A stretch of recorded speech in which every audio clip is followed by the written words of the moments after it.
Yo, welcome back to the Terror Drome. It's your boy KJ, aka Black Genghis, and I'm joined with none other than the customizer extraordinaire, Anthony Romo, also known as Tony's Figs. What is happening, bro? What is up? Cheers, my man. Good to see you, folks. Cheers. Good to see you. Good to see you, blokes. Totally ho, good son. And of course, we have our personal favorite, straight from the island of misfit toy collectors, the one, the only, the Dreadnok Ryan Sweeney. A cup of cheer to you, man. How's it going? Cheers to you guys too. Knox for life, baby. Knox. Terror Drome, baby. It's a parent-free Terror Drome, which means all the rules are thrown out. There's no scripts. It's off the cuff. We're cutting live promos. We're dropping pipe bombs. We're just out here having some fun, and I hope you guys do too as well in the chat. Yeah, man, we're going into business for ourselves. But no, it's all good, man. You know, I got love for Toy Kind of Mood. And you know we keep it 100 in the Terror Drome. Let me go ahead and say hello to some of our fine and merry fellows as well. Shout out to Tony Horton. What's up, man? Thank you very much. Shout out to Figure Six Pack. Yes, we're going to keep it cool, nice, and clean. Shout out to Cage's Customs himself, Johnny Reno, straight from the mythical state of Arizona. Johnny. What's up to the Moodster? What's up, Travis? What's going on with you, pimping? DJ Five Ash. DJ. What's up, man? Thanks for rolling with us. We also got Chad Kinsler. What's up, man? This dude be finding deals like crazy, man. I was like, I got to go to Ross. I got to grab this stuff. Oh, yes. Pretty please give us a like when you get the chance. Or not. You know, just no dislikes. Whoa. What's up, man? We have Mr. Vuncannon joining us. What is going on, Mark? How's it going, dude? Dude, it's been a rough day, man. It's been a rough day. I hear you, buddy. We're going to make it a fun night, man. Thank you for rocking with us for real. Thanks for coming back to the Terror Drome. You are our first guest on the inaugural episode, and it's been a blast ever since, man. How's it going? Doing good, man. Doing good. Excited to be here, man. As always, you guys are my fellas, man. I'm excited to be here. Man, thanks, man. You are our fellow, man. That's for real. Always. This dude is like the keystone of Terror Drome. But once again, giving out some more shout-outs. Jeffrey Smith, thank you very much. Yes, I hope you all are enjoying your H.I.S. tanks out there, those who have them. Shout out to Pure Soul. What's going on with you, dude? McMurphy, we see you, dude. And look, we're just going to go ahead and get right into it, man. It's been raining figs nonstop. We got the H.I.S. tanks. Tell me, what were some of your first impressions with it? Ryan, we'll go ahead and start with you first, man. What did you think about the H.I.S. tank and all the goodies? Dude, 10-year-old me, like, just completely marked out for it. It was so cool opening up a huge badass toy, and that's what it was. The lights on it, all the little, knickknacks and different things, pulling the engine cover off, the back door, how it comes. It's awesome. My kid was even like, this is badass, Dad. Like, let's go play with this right now. So, we've had fun with it for the last couple of days. So I'm happy we've got it in hand finally. That's great, man. Tony, what about you, man? What's the verdict? Oh, man, I'm waiting. I think DJ Five Ash has got one for me. Okay. Just waiting to get mine from him. I'm waiting to pick up some more good stuff from Mark pretty soon. Hopefully. Okay. If he lets me, I can go pick it up tomorrow, maybe, hopefully. Well, and also I work Friday. I'm taking Friday off too, man. That's going to be a play day. Look, man, Mark, your H.I.S. tank loadout for the 118 is the stuff of legend. I know you got about 15 some H.I.S. tanks, man. What you got cooking, man? Dude, we got a lot cooking. Okay. That H.I.S. tank, man. I mean, when it landed, we've been kind of planning on this for a long time. We had a long time to kind of sit and wait, right? But man, I got some stuff to show you. I'm gonna save it to the end of the show. Okay. But we are definitely we're definitely in that H.I.S. tank mood, man. I mean, I thought it was excellent. I thought there was, and I get it, man. There was a lot of similarities to our 118 version we did. Yeah. And as far as I'm concerned, like, I just took all that stuff off. I mean, I wanted the classic retro H.I.S. anyway. So Yeah. What I put together was the one I wanted to see, and I'm happy with it, man. I think Lenny and the crew, man, did awesome on like giving us that retro H.I.S. vibe, where like some of this stuff, you're always worried, right? They'll just redesign it or do something that we don't understand. Yeah, we all understand that language. When that box, when you pulled that thing out, you're like, oh, I'm there. I have a sneaky suspicion that they got the tooling for the H.I.S. tank. They know we need the blue Cobra H.I.S. 3. They know we need the Crimson H.I.S. They know we need the Gray Tone H.I.S., the Arctic H.I.S., right? They got the tooling. So even if people were not able to partake for the HasLab, just keep the faith. We'll see what happens. It'd be silly not to do that. Ooh, Rachel, don't give me ideas. Rachel, shut your mouth, Rachel. Do they still Gun make Bunny? Gun Bunny's already tore his down. Hold on a second. Ryan, say again. I said, do they even still make 1/18 scale stuff? I mean, stop. God's chosen scale is one, is the 1/12. We all started with 1/18, man. Show some love, man. I still got love for 1/18 still. All right. Oh, shout out to the homie H.I.S. What's up, man? Thanks for joining us. I have a lot of love, man. A lot of love. That's right, baby. No. We got it. Okay, yeah. I'm just trying to stir the pot with some of my fellow friends who are 1/18 scale collectors. It's all good. Yeah, same here, Chad. Hi, Chad. And Tony, you were saying earlier about, I know, like, did you like making 6-inch customs like way back in the day when there were just Toy Biz and that was it? Like, what were you doing? Toy Biz, yeah, I was messing around with those because I wanted my Marvel Knights, man. I wanted my all my street level heroes, and then that's what got it started was, I'm not the only one that got the little mini screwdriver, went in the old G.I. Joes and started kit bashing that way. That was, I would say, my first kit bashing ever was with G.I. Joe, and noticing that I could take the screwdriver out and I can have a gun on one leg and a knife on one leg of all these dudes. All the molded in stuff. But yeah, man, that was a lot of fun, man. But no, I'm all kinds of 1/12 now. The big boy toy now. Okay. And it's been the big boy. Yeah. Like hit up Tony's Figs on Instagram. This dude's taking it all the way back to Vietnam era. All right. Long range reconnaissance. LRRP. Yes. This dude is doing it right, and he's doing it big. All right, man. Let's go ahead. We're going to jump right into it. Mark, your studio that you run with your sons, your family, Gridiron Studios, a.k.a. Gridiron Props, has made some of the most fantastic, amazing accessories in 1/12 and 1/18 scale. Mythic Legions, G.I. Joe Classified Series, Marvel Legends, Black Series. It goes on and on and on. And we just want to go through some of our personal picks, some of our highlights, and we're just going to get your take on it, man. We're going to go right into it. We're going to start off with this right here. Your MDS, your modular defense system is like, this was a game changer for a lot of us as far as modularity goes, how we were stacking it up, adding accessories, building out quick dios, or just going insane with it, man. So tell us about how you felt about delivering this, and what were some of the things that you wanted to do, like with the bunker wall, surveillance, the inspirations from the other Joe sets. Well, man, it was such a strange one because we wanted like a headquarters kind of vibe, right? We wanted to see like what could we do with 3D printing to give like a fort or a base or a headquarters, And man, as we were going, we were like, dang, man, I think that first week we came out with the bunker wall section, that like beveled one. And Quaid and Colin and I, we all had a meeting. We looked at it and we're like, really, man, we need to get something more modular. Like it was a beveled wall, but you couldn't do anything with it. You couldn't keep going. And all of a sudden the light bulb went off.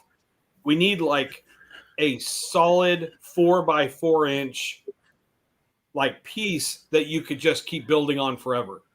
And Quaid went to town on that design, and he figured out a way to make that bracket not only snap into itself, but we use, I don't know if most people know, that piece that's inside is a custom cut Kydex.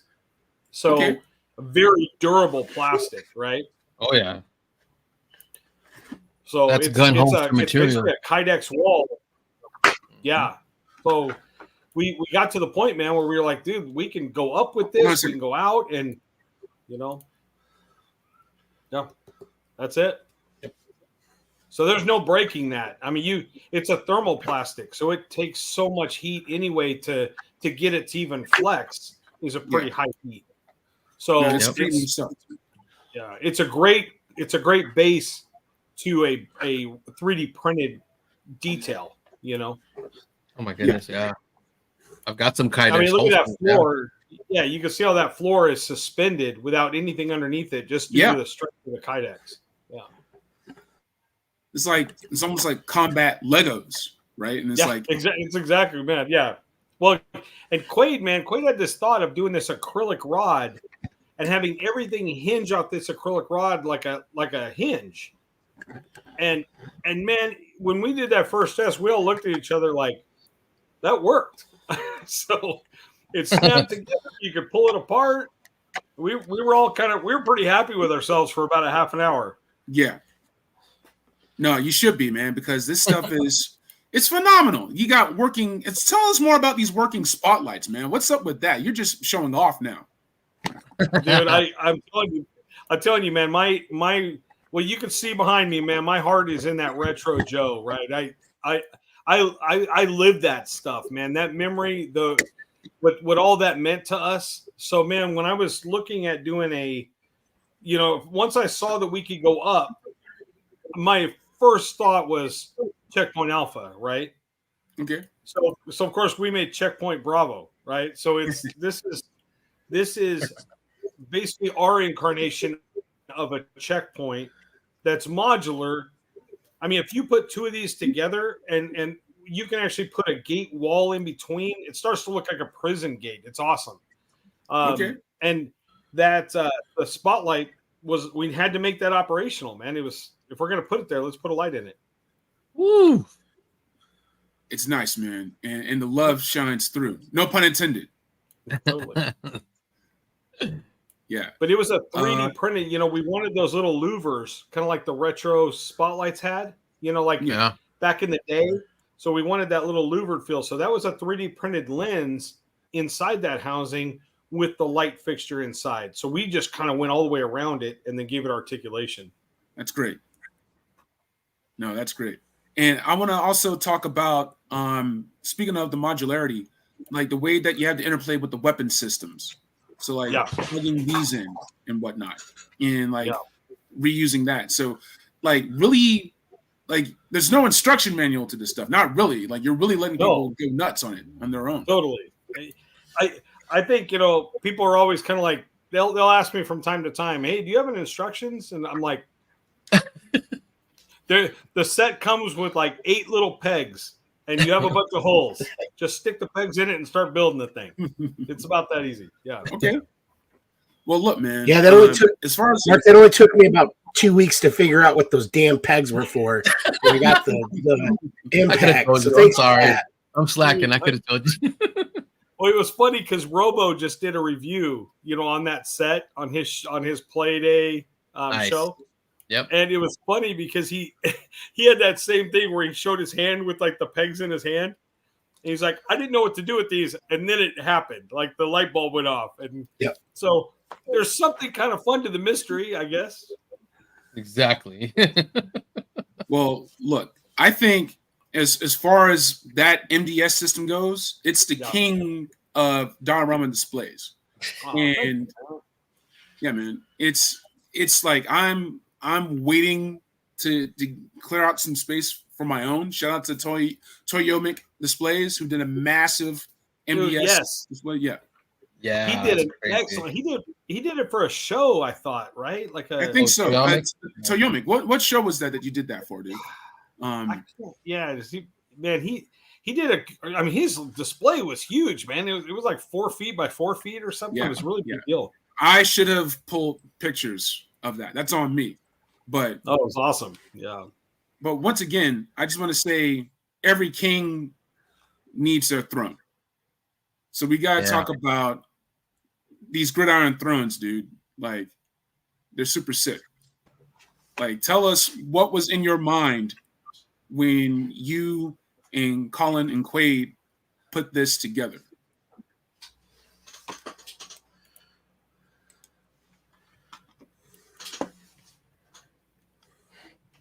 Oh, we might have lost Mark for one quick second, but he said he was having problems. He might fix himself. Yeah.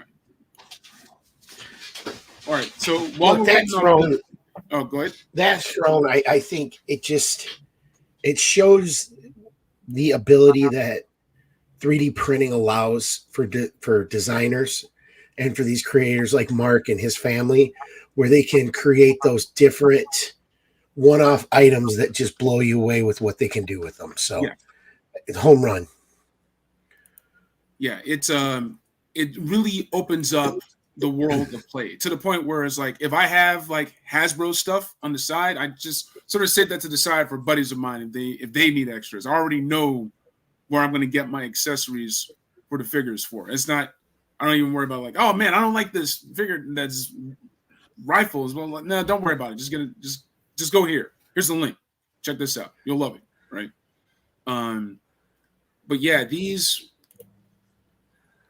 OG 12s are some of my personal favorites. And I'll wait for Mark to get back before we really jump into these.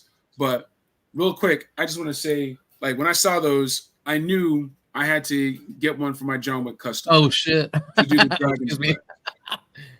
And it's like the only thing I'm missing is just fire effects. Just blast effects, dude. Well, it's a big suppressor. You're not gonna just put the smoke effect there. Well, I mean, like also like the fire effects, like because on John Wick Chapter 4, like he was setting fools on fire. Oh yeah. Oh yeah, the dragon fire loads. Yeah. Like I was like, yeah, we gotta get that rolling. That's dope. It's a lot of fun. Toyamic says it was the second ISHCon 2024 in Raleigh, North Carolina. 4 Horsemen will be there.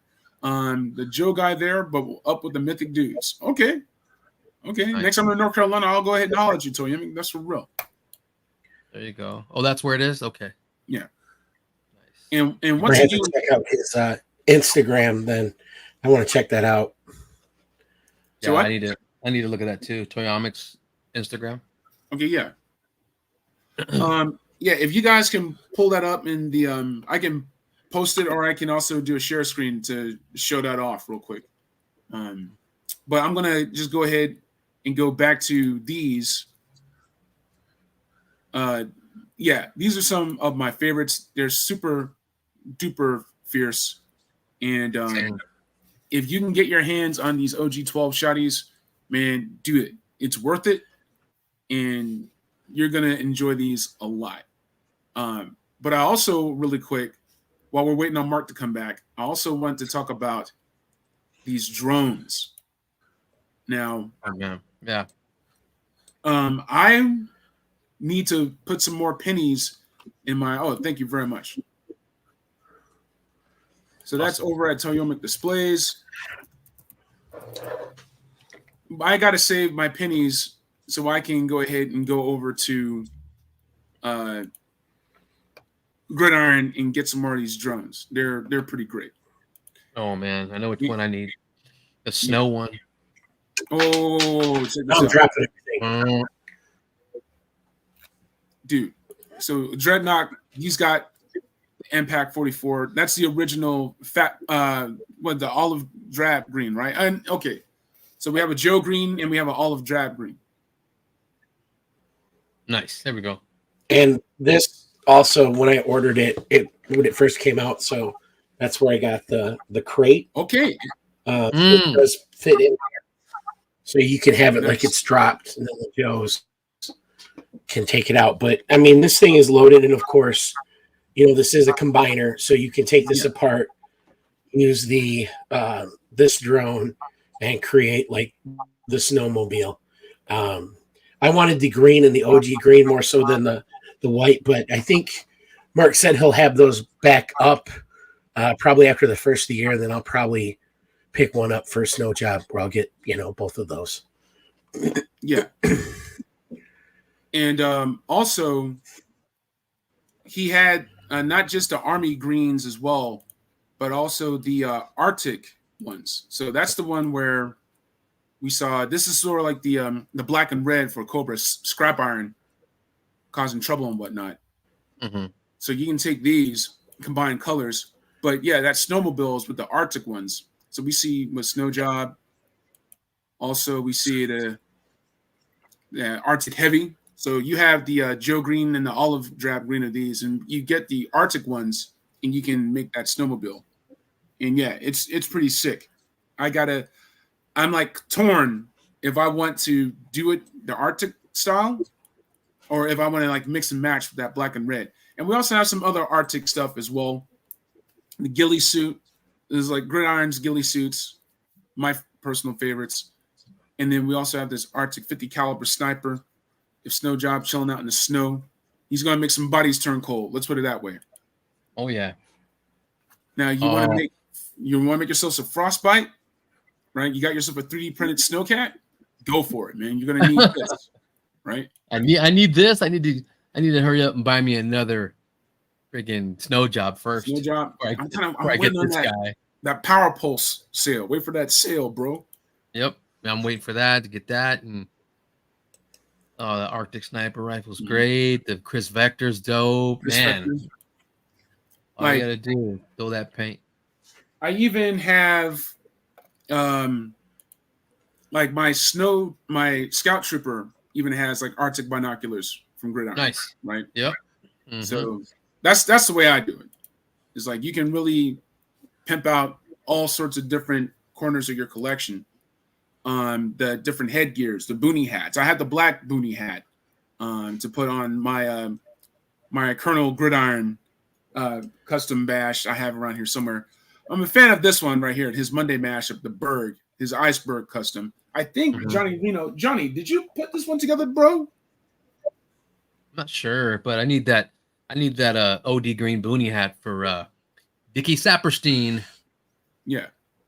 My one of the Vietnam ones, but I'm not sure. I'm not sure. Ask Johnny. I'm not sure. Okay.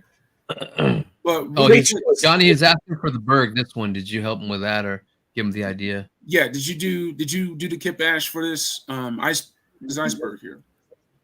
Boonie hats, baby. This one on the screen, Johnny. Yeah. And Rachel, he's typing before I know there was a 3D printer that made the rock and roll, the version 2 gun, and I cannot think of who the hell it was. Oh, what Rachel was asking? I think it was I think it was either Anthanados Unlimited or it might have been I don't think it was Muchas Gracias, maybe Jason at 1 per case. Okay, yeah. It sounds like a Muchas Garcias. But once again, just really quick, giving a quick shout out to all my 3D printers too. To Toyimic. Check this dude out, man. This dude Toyimic, right on. Is going in. It's a very fun page. Lots of love for Joe, the Energon universe. This is a 3? Okay. He's got himself a polar battle bear. Nice. Very well done. Okay, that deserves a like. Oh, yeah. These guys, now you're just showing off. Shout out to Extreme Sets. Have fun with your figs. Extreme Sets, yes. Like, go ahead, take it to the next level. Yeah, that's pretty dope. Bravo. I just want to say bravo to that. That was great. That was great. Okay, so Johnny didn't do that one. He did the EBR. That one. Okay, cool. Nice. So once again, we're still waiting on El Capitan, Mark Vuncannon.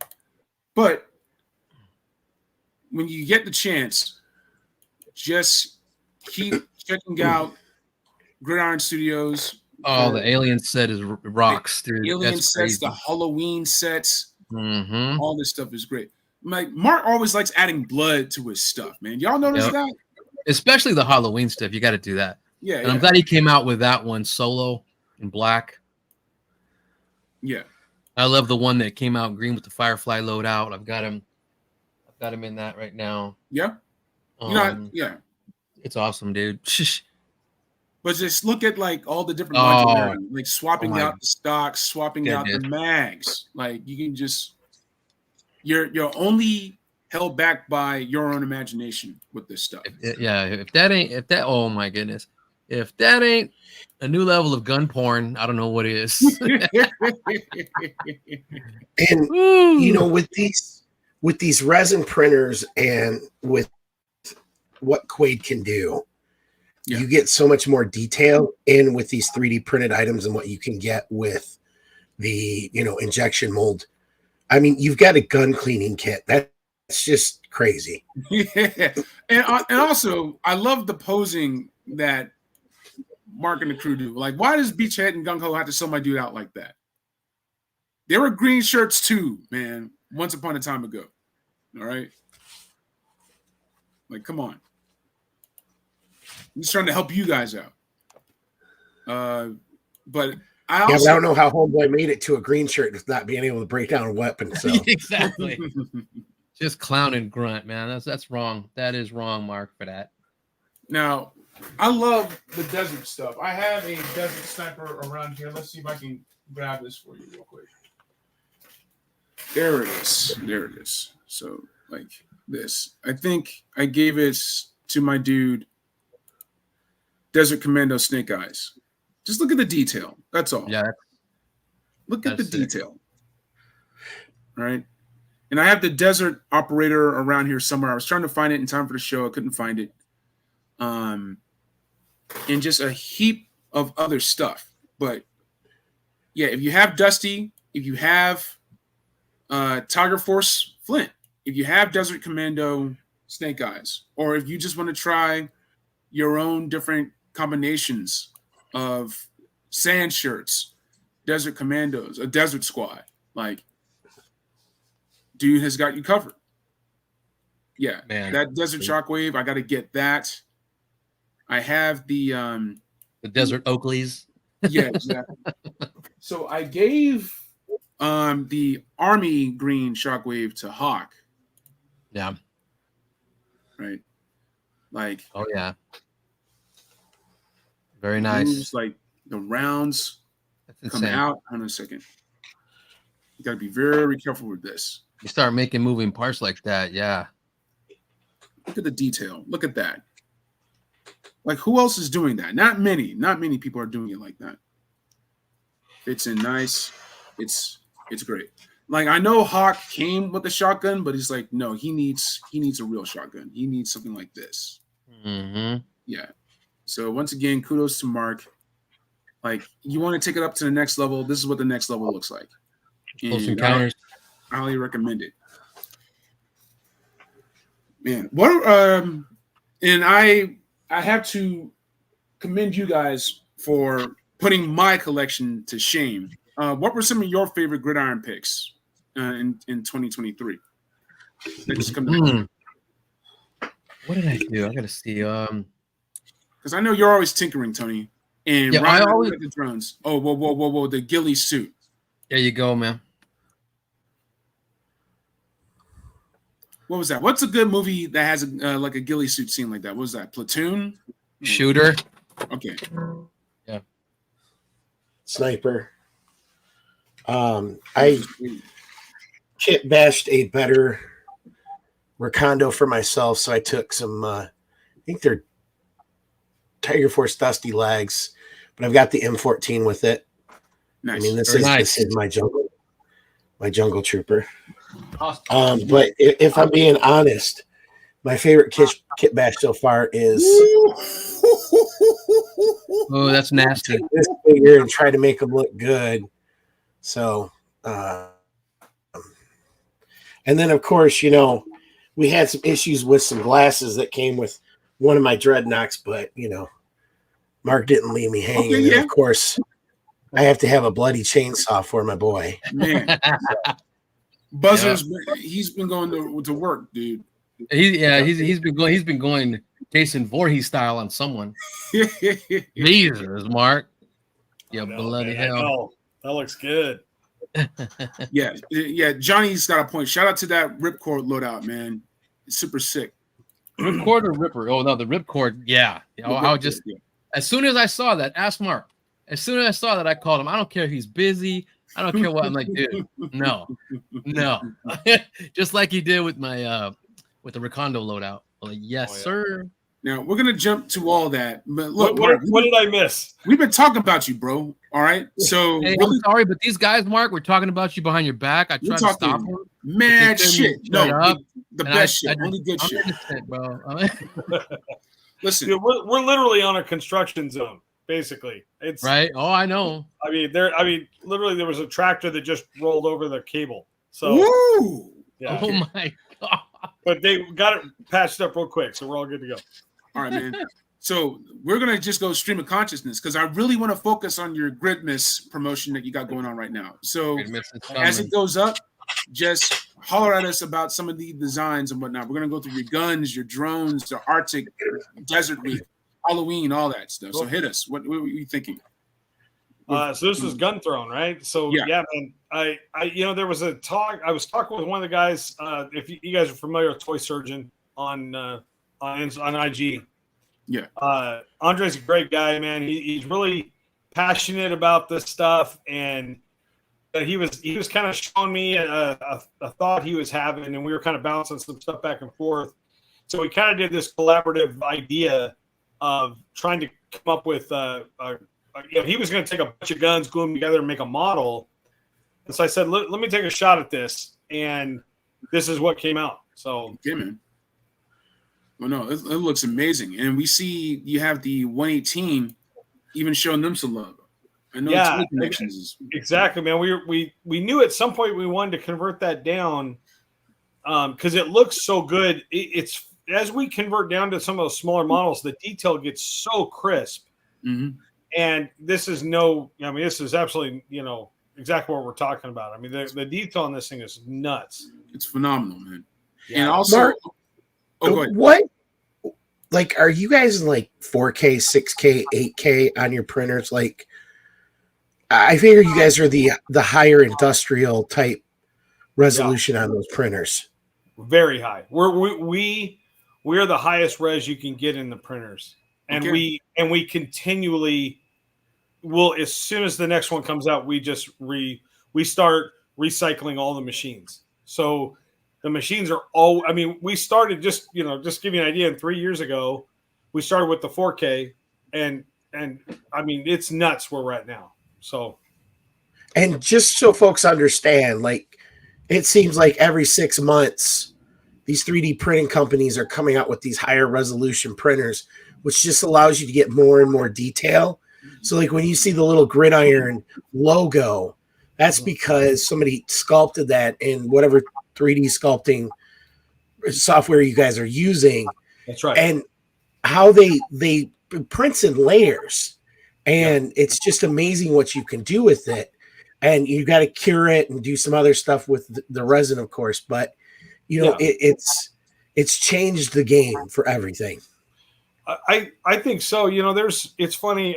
I a buddy of ours, Ruben, right? He's a Gridiron through and through, and he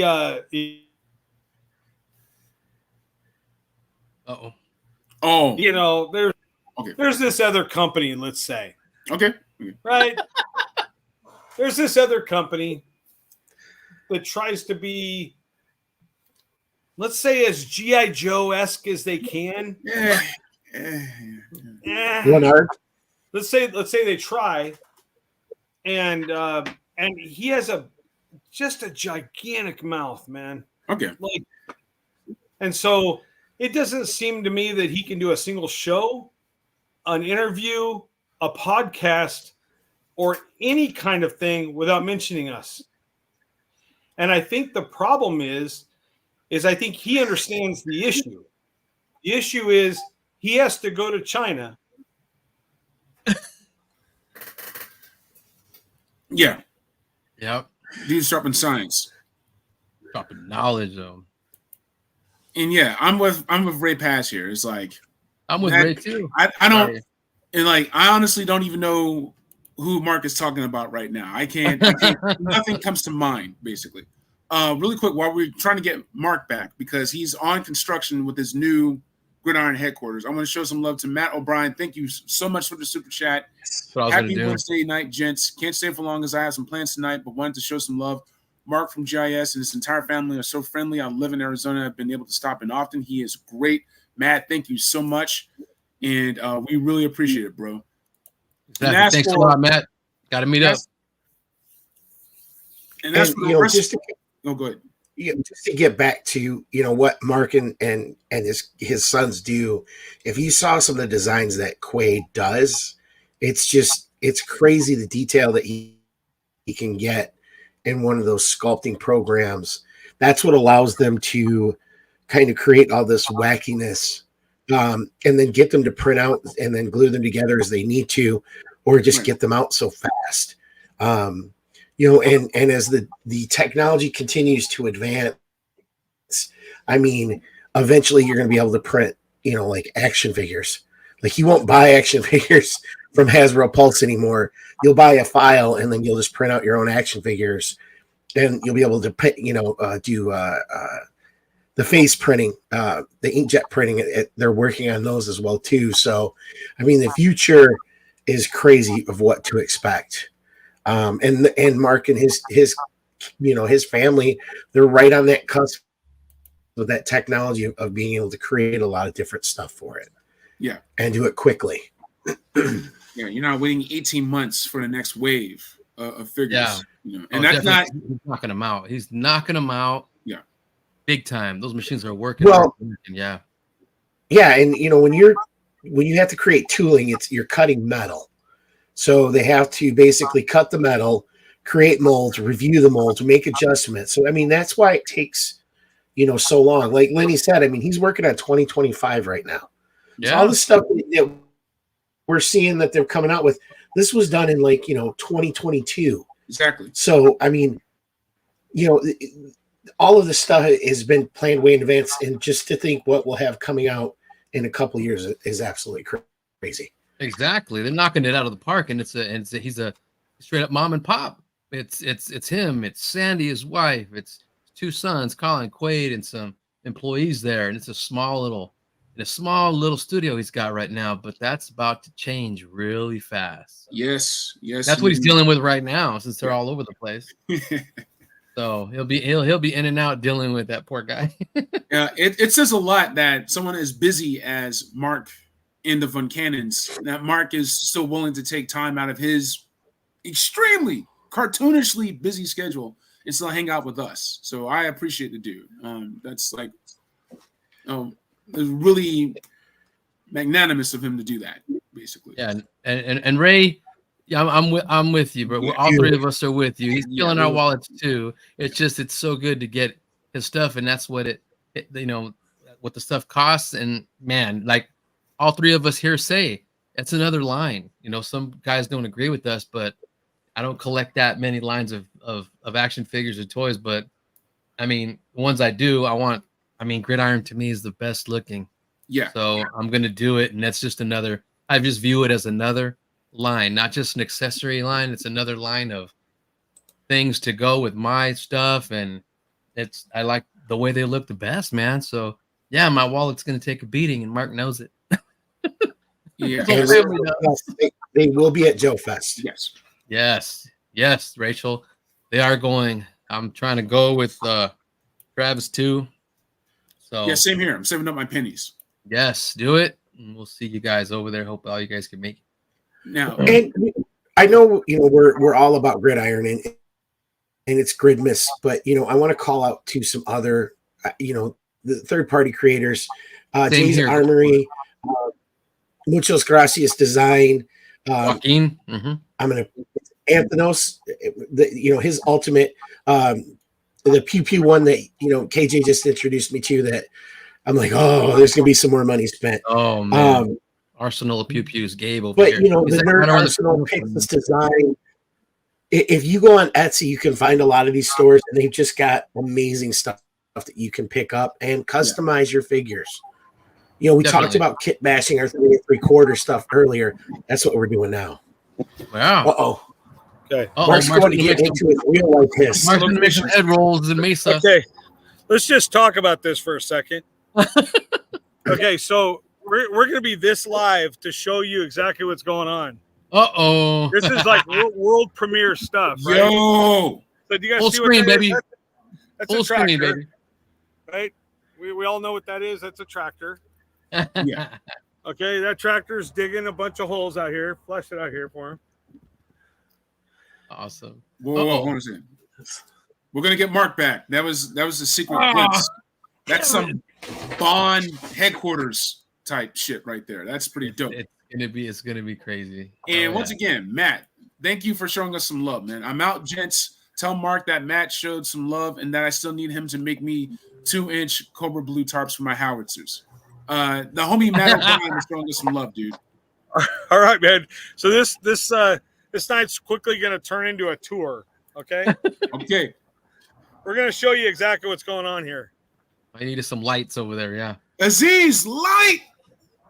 So you're Give me seeing the light. for the first time, this is the new Gridiron headquarters. Oh hell.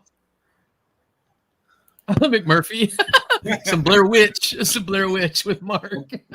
So let me just tell you. So this is it, man. There ain't no power out here. We've got cable lines running all over the place. Yeah. So you can kind of see, give you an idea of what's going on here. So we've been under construction. I haven't mentioned this yet Ken. to anyone. But this is our new facility. Man. And it's gonna be really, really nice, man. We're excited. The things that we can make out of here are gonna be crazy. So give you an idea. Awesome. Let's take you for a walk down the creepy aisle. Okay. And so Mark, it really sounds like you guys have doubled the size of what you previously had. Dude, easily with this new we needed it. Yeah. So this time we decided we're just going to build our own shop so we can do it right. Yeah. And do it where we can get more effective, more efficient on our shipping, all that stuff. But I mean, we're almost getting ready to set doors. I know it's at night out here, so you can't really see too much, but we're going to have a really nice conference room. I'll give you guys a little quick preview. It kind of adds to the mystique a little bit. Yeah, right. So this room right here is a conference room. And this area back here, you can't see it so well, but it's the future resting place of the U.S.S. flag. all in its 7-foot 2-inch glory right there. Oh my God, man! So it's going to be nice, man. We're excited because the boys, man, we've been on top of each other on parts. It's just crazy. Yeah. Now, when you guys decided to do this, basically like make your own studio, like some Rick Rubin shit, dude. Like, what made you decide? Like, okay, what was the moment where you're like, we have to take this to the next level. We have to upgrade this, and we really want to keep pushing this. Yeah, I think, man, we were just so like, I think we all talked about it, and our lease was coming up where we were at. And I think we all looked at each other and we're like, man, we can't make any more parts and stack them. You can ask Tony. He's been to the shop. Yeah. We have no place else to put stuff. Right. Yeah, we all know about that. Yeah. Look, let's just be honest here. Mark got sick of Tony dumpster diving for all of the throwouts. And Johnny, he's like, Johnny, not Tony, Johnny. John, yeah, don't even bring up Johnny, man. We know. He's in the garbage right now. Hold on, no. Man, Johnny's my guy, man, and he knows it. Hell yeah, man. I'll tell you this. Probably in the next, I don't know, any of the local guys in Arizona. A little shout out. I have a lot of guys that like to stop by the shops and stuff. Let me see. Crazy Fred Broca. Yeah, man, we love Crazy Fred Broca. Tony's a good guy. I'll tell you, we're gonna have a shop kind of a clear out of parts. So any of you local guys, we're going to have like a bag deal where you can get like just a gob of stuff in a bag for like $5. It's going to be awesome. Yo, Ooh, yes, sir. Tony, I'll pay for It's shipping. for us to clear it all out, you know. I'll pay for shipping. And Tony's only allowed to get one bag. Mark, it looks like you're about to bust out some freestyles, man. That's what it looks like. Oh man, it's gonna be crazy, man. It's gonna be crazy. Well, look. Okay, so I'm gonna get back in position, man, in my office, and then I'll give you guys a buzz right back. All right. When Mark comes back, we're gonna talk about Gridmas. So sounds good. Yeah. I was gonna show you when you're talking to us about what we got for our figs and stuff. I was waiting. So if we got tripwire, right? Yeah. Figure. You can almost make like 3 figures out of his stuff. You can make, the Hurt Locker tripwire. You can make the classified tripwire, and you can make the original tripwire because Mark's got all the mines in the backpack. Unannounced pack this guy needs, and those suckers come out. I had to do that, so I had to show off the tripwire. He's one of the best loadouts, one of the best figs Crasbro made. So I show him off. All right, So I was talking about it, so I got to show off the ripcord stuff. I was waiting for Mark. I'm sure Mark won't mind.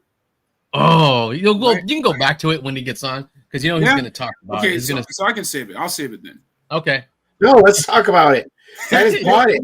We can always go back. I'm waiting to pick it up.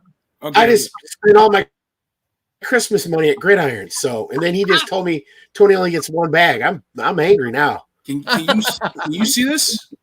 Yeah. Okay. So hold on a second.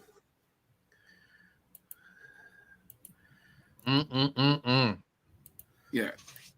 Like this is one of those cheap stalkers. Yeah. So it's perfect. This is some sick shit right here, man. Here we go, Marky. We're back, man. We're back. Dude. Nice custom from H.I.S. Customs. That's spit Johnny's some science on this shit right here because it's just the detail. Johnny killed it on that, man. He killed. I'll tell you, I called him. I called him and I said, man, we'd been planning for this particular shoot pack, Halo pack set. And I called him like, man, I just want a nice retro figure, man. Really clean retro ripcord. Yeah. And he just came through, man. He came through. H.I.S. Customs, man. He did a great job. And so what we're hoping to do with this, I guess we can, try to, how do I sneak a little bit of a concept that we're going to be coming up with? It's going to be involving Tony, our good friend Tony Romo right there. Tony's Figs and Johnny, H.I.S. Customs. The three of us are going to kind of get together and start doing a podcast that's going to be a Gridiron backstage. Nice. And it's really going to be just focused, centered around the loadouts that we come out with every week, pretty much. And like Ryan said, I mean, we hardly ever have good instructions, or when we can get around to a video. So I thought, you know what, the new shop, we'll have that up and running next. We're having final inspection next Friday, and we should be probably within a couple weeks could be up and running in there. So the idea is that we would have a show once a week that would feature the loadout that we're coming out with, or whatever product. Okay, yeah.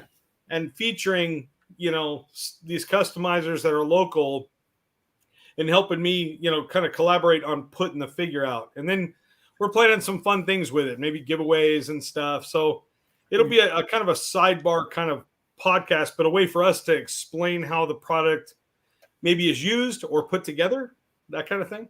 Thanks, Necro. All right. It's going to be a lot of fun. We got Oh, go ahead. Yeah, more information to come on all that, for sure. Yeah. So stay tuned. Yep. Ryan, looks like you had. Well, you know what, that last loadout you did with ripcord, so that made me have to go out and buy camouflage silk so I can make a parachute for him. So, you got me to spend more money than I wanted to. Now I got to figure out how to make a big old parachute for him. So I appreciate that, Mark, again.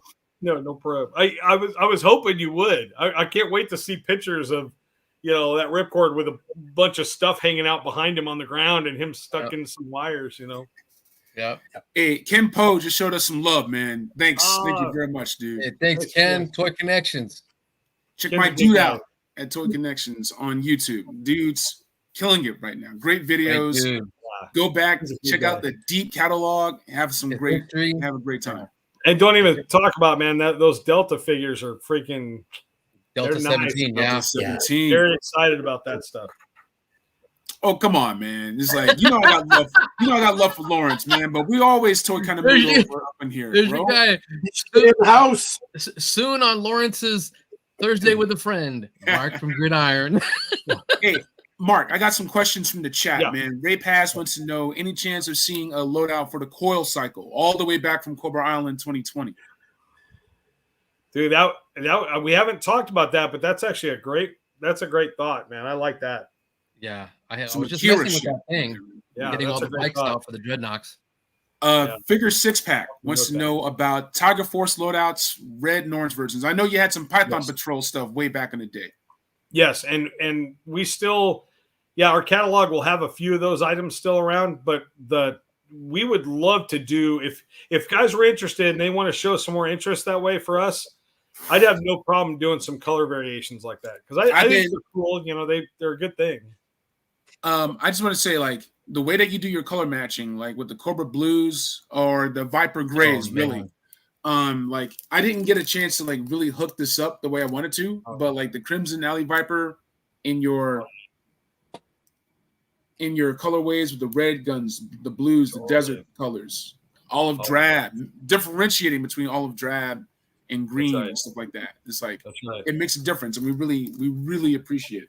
I should have given myself more time to, like, put all this stuff together. So that's on me. Yeah, I gotcha. Well, with your background, man, you know all those different green colors. They're all over the place.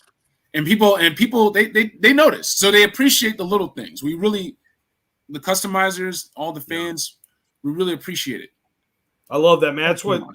I'll tell you right now, man, that's almost the most rewarding part of all this, is that the people that are with us, the people that have been supporting us from the beginning, it's like, man, I feel like there's a kindred connection. I mean, I feel literally like we all share something. It's a fraternity of sorts, man. So it's such a cool thing. I love being part of it. All right.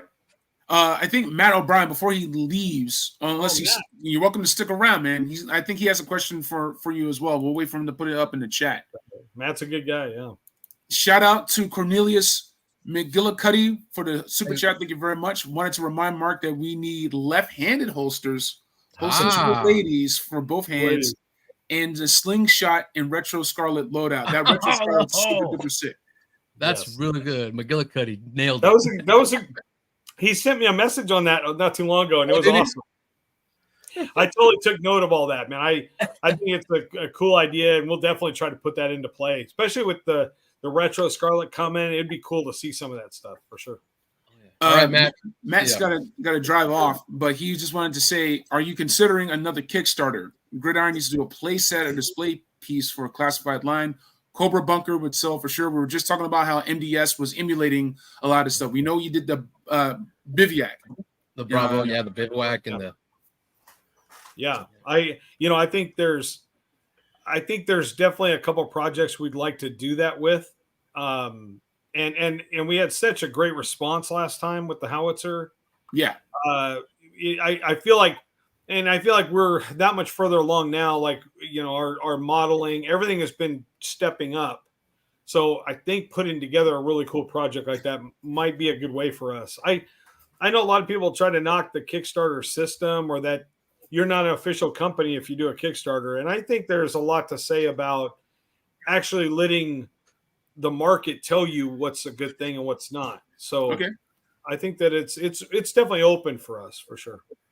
Real quick. Oh, go ahead, Tony. I push back on this real quick. So Kickstarters allow you to get the product you want instead of you making X amount and then they sell out. Right. So it gives you the ability to buy it and you'll get it. So, right. I mean, it's built to, it's just, built to sell. I mean, I don't have a problem with you guys doing that stuff. I understand it's a huge investment. I mean, you guys are still doing the modeling for it, but to print all that stuff, you need to make sure there's going to be customers there instead of you just, printing off, let's say 100 of them, and then, they're gone and you're not going to make any more. Well, and just to let you know, one of the most, I mean, developing stuff and manufacturing something in the States is I mean, I know everybody understands that it's far different than going to China and all that. It's when you're doing it here, one of the biggest obstacles you have is packaging. So packaging becomes very expensive. It becomes, the more elaborate you do, it becomes almost, it's part of the product in the United States. So for us to have a nice packaging for the Howitzer and have it boxed and have it layered foam, custom cut compartments, all that stuff costs money. And so for us, when we were first starting, that idea, Kickstarter was a perfect venue for us. Perfect. It allowed us to get through the prototype, lock down the packaging companies, lock down how we were going to put it together and assemble, and then pursue it, Yeah, man. And a lot of lucky collectors were able to get their hands on an ultra premium product, sandbags. Basically, that was a precursor to the bivouac. Yeah, you with it. And like, I saw what Travis did with it. I'm like, dude, you're literally a sheet of foam away from a G.I. Joe headquarters. Like, yeah. I want to show some love to Aaron Payne. He's dealing with issues with his store due to malfunctions, dealing with water damage. So everybody in the chat out there in the toy community, just send positive vibes towards Aaron of Payne Toy Samples, dude. Keep your head up, and you're going to be all right, dude. That's right. Good luck, Aaron. Thanks for being Mark, here, have you guys thought of doing like motorcycles or anything? I don't know, for a certain sub team that we all love. That's what I was going to ask too. Yeah, that's definitely in our realm, right? I mean, I think that we could probably wrestle that size vehicle really well. The drones, that kind of thing, the snowmobile thing. But a motorcycle, it's a lot. We can get it a little smaller. We can get a little more compact. We can get it a little more affordable. It's all those kind of things, I think I would.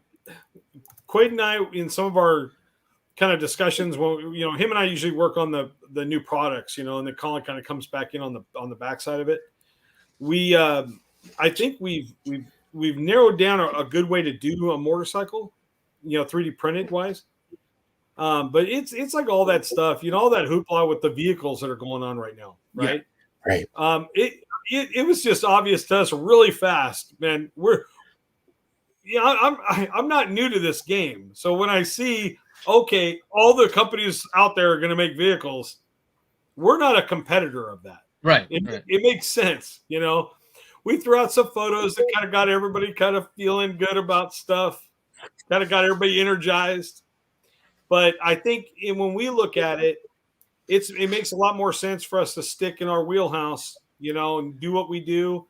That being said, we have a lot of cool stuff to reveal over the next 10, 12 days. What do we got left? 12, 15 days? Oh, yeah. We're already on day 13. We're going to get into all that. Yeah. And like what you were saying earlier with some of your previous work, hold on, let me go ahead and go here real quick. Oh, no, sorry. That's never mind that. That's the wrong thing. I got to click this off. Where am I? Where is it? That's actually a pretty, that's something very doable for us. So that's something that's on our list. Okay, sorry, I hit the wrong button. I meant to do this. Gotcha. Yeah, so I mean, this is our big discount right now. I know we've been trying to put it out there as much as we can, let everybody know. It's a discount code right now for Gridmas. It's our first time we've done this for Gridmas. So we have a 10% off right now, the entire store, all the way through. I think this one ends on Christmas night at midnight, if I'm not mistaken. Okay. I think it's on there somewhere in the details, but this is a pretty big thing for us. And while we're on this topic, we wanted to definitely, man, we love this channel, man. You guys have been with us from the beginning. This is like, I still find, especially Toy Kind of Mood, Terror Drome. This is our base, and I don't care about numbers. I don't care about any of that stuff. I care about you guys. I care about what we are. I care about where this is all going, what kind of things we're going to be able to see. So all your viewers, man, I'd like to give them something tonight we're going to do it until midnight Mountain Standard tonight. All they have to do is not only will they get a 10% off, but there's going to be a free gift that'll go in their package tonight until midnight Mountain Standard Time. All they have to do is write Terror Drome on the message on their order. So just one little note. They don't have to say anything. All they got to do is write Terror Drome, show that love, and you're going to get a special gift tonight until midnight. Dude, thank you so very much, man. Thanks for showing us some love. This is, like I said, man, this is a base for me. So, dude, okay, that's going up. I hope you all can see this. That's okay. Thank you for that. I had to. It's the Terror Drome. Just make sure you write it right. They have to use the Gridmas 10 in their coupon code. Make sure they do that because they'll get 10% off no matter what. And then if they write Terror Drome in the message, they get a special gift from us in their package. Got it. There's a free item that'll be going out to them. Nice. A mystery item. Awesome. It's gonna be a fun one. Thank you for your generosity and thank you for showing some props of Gridiron props for our people joining us tonight on a very special Terror Drome evening. Folks, okay, let's see if I got it this time. Hold on. And so that should be it, right? Gridmas 10. We got the hold on, let me go back here. Gridmas 10 for 10% off all orders over $100. Over And $100. then make sure you add Gridmas 10, and then put in the note section of your order Terror Drome.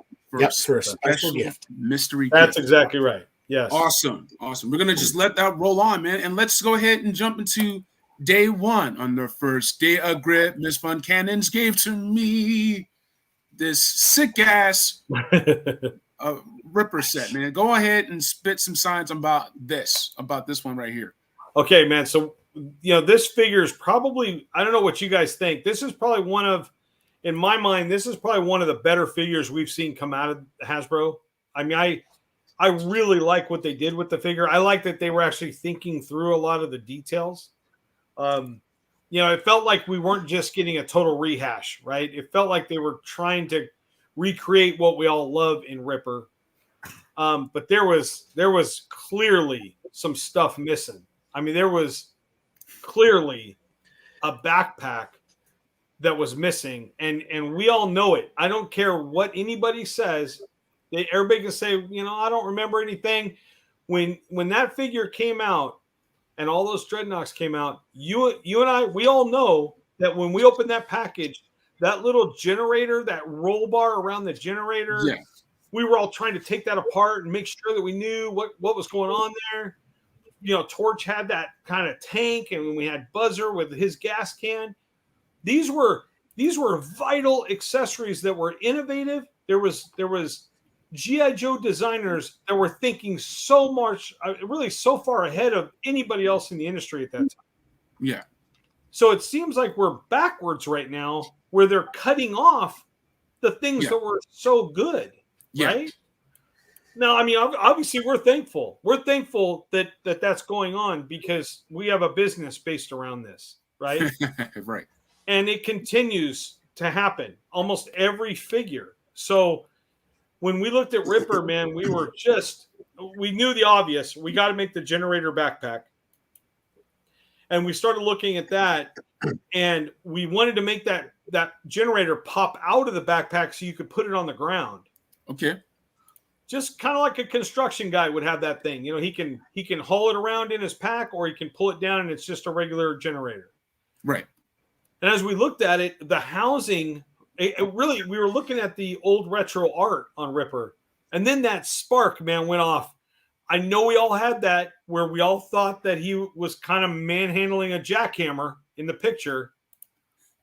Some people won't admit it, but I know we had that feeling. Like, even though it was the Jaws of Death, it looked a lot like a jackhammer. Yeah. And how he was kind of handling it and what the action was in the art. So, man, we're like, let's do a jackhammer. So, yeah. And that piece would come off that housing, that control housing, and then you'd be able to change that from the Jaws of Death to the jackhammer. And that's a genius move, dude, for real.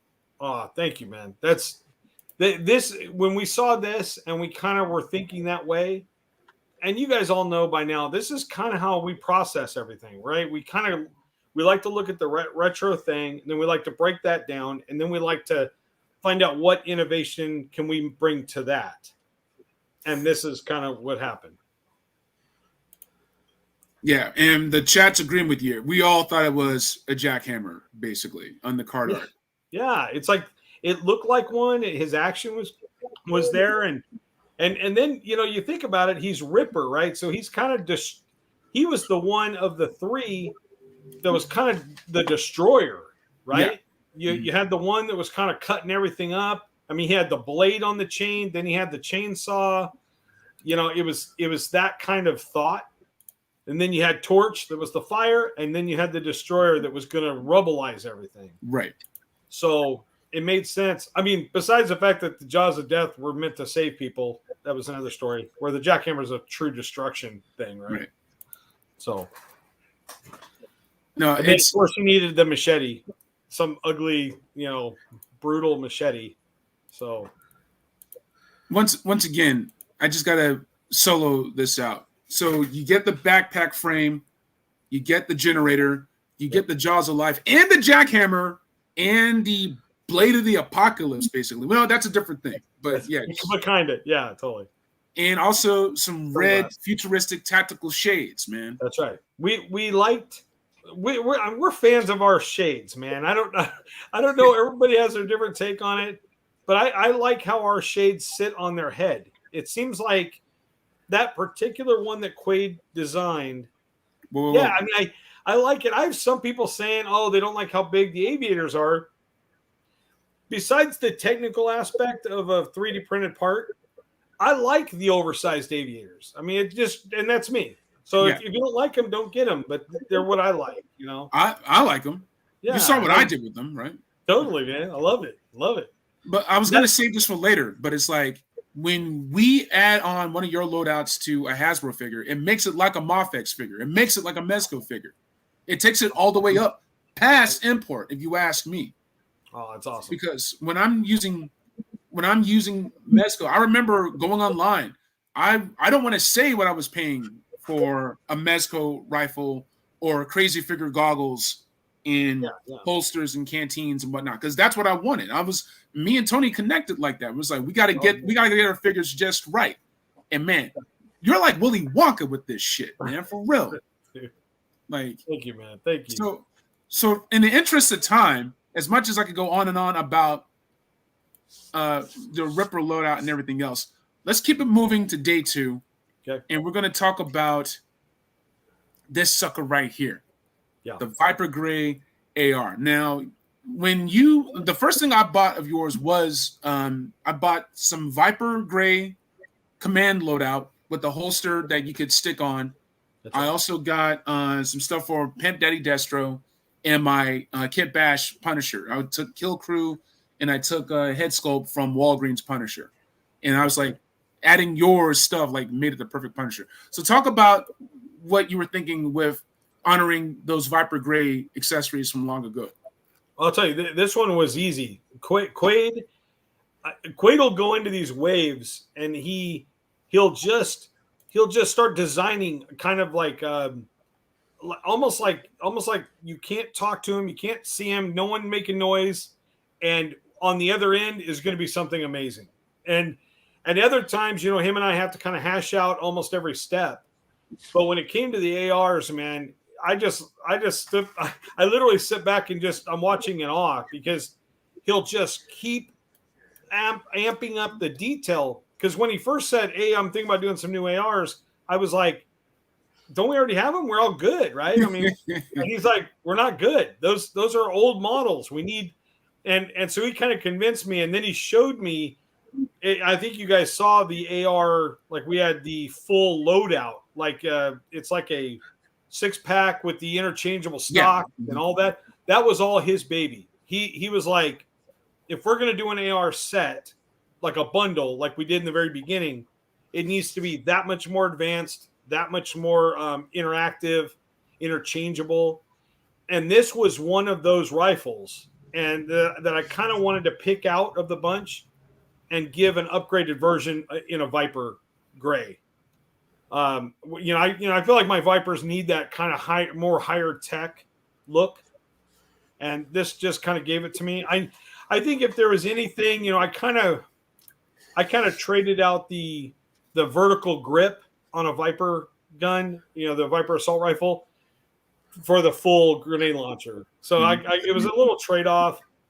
If you look back at the old Viper retro Viper gun, that rifle had a little grenade. It was kind of like an AK kind of grenade launcher that was way up front.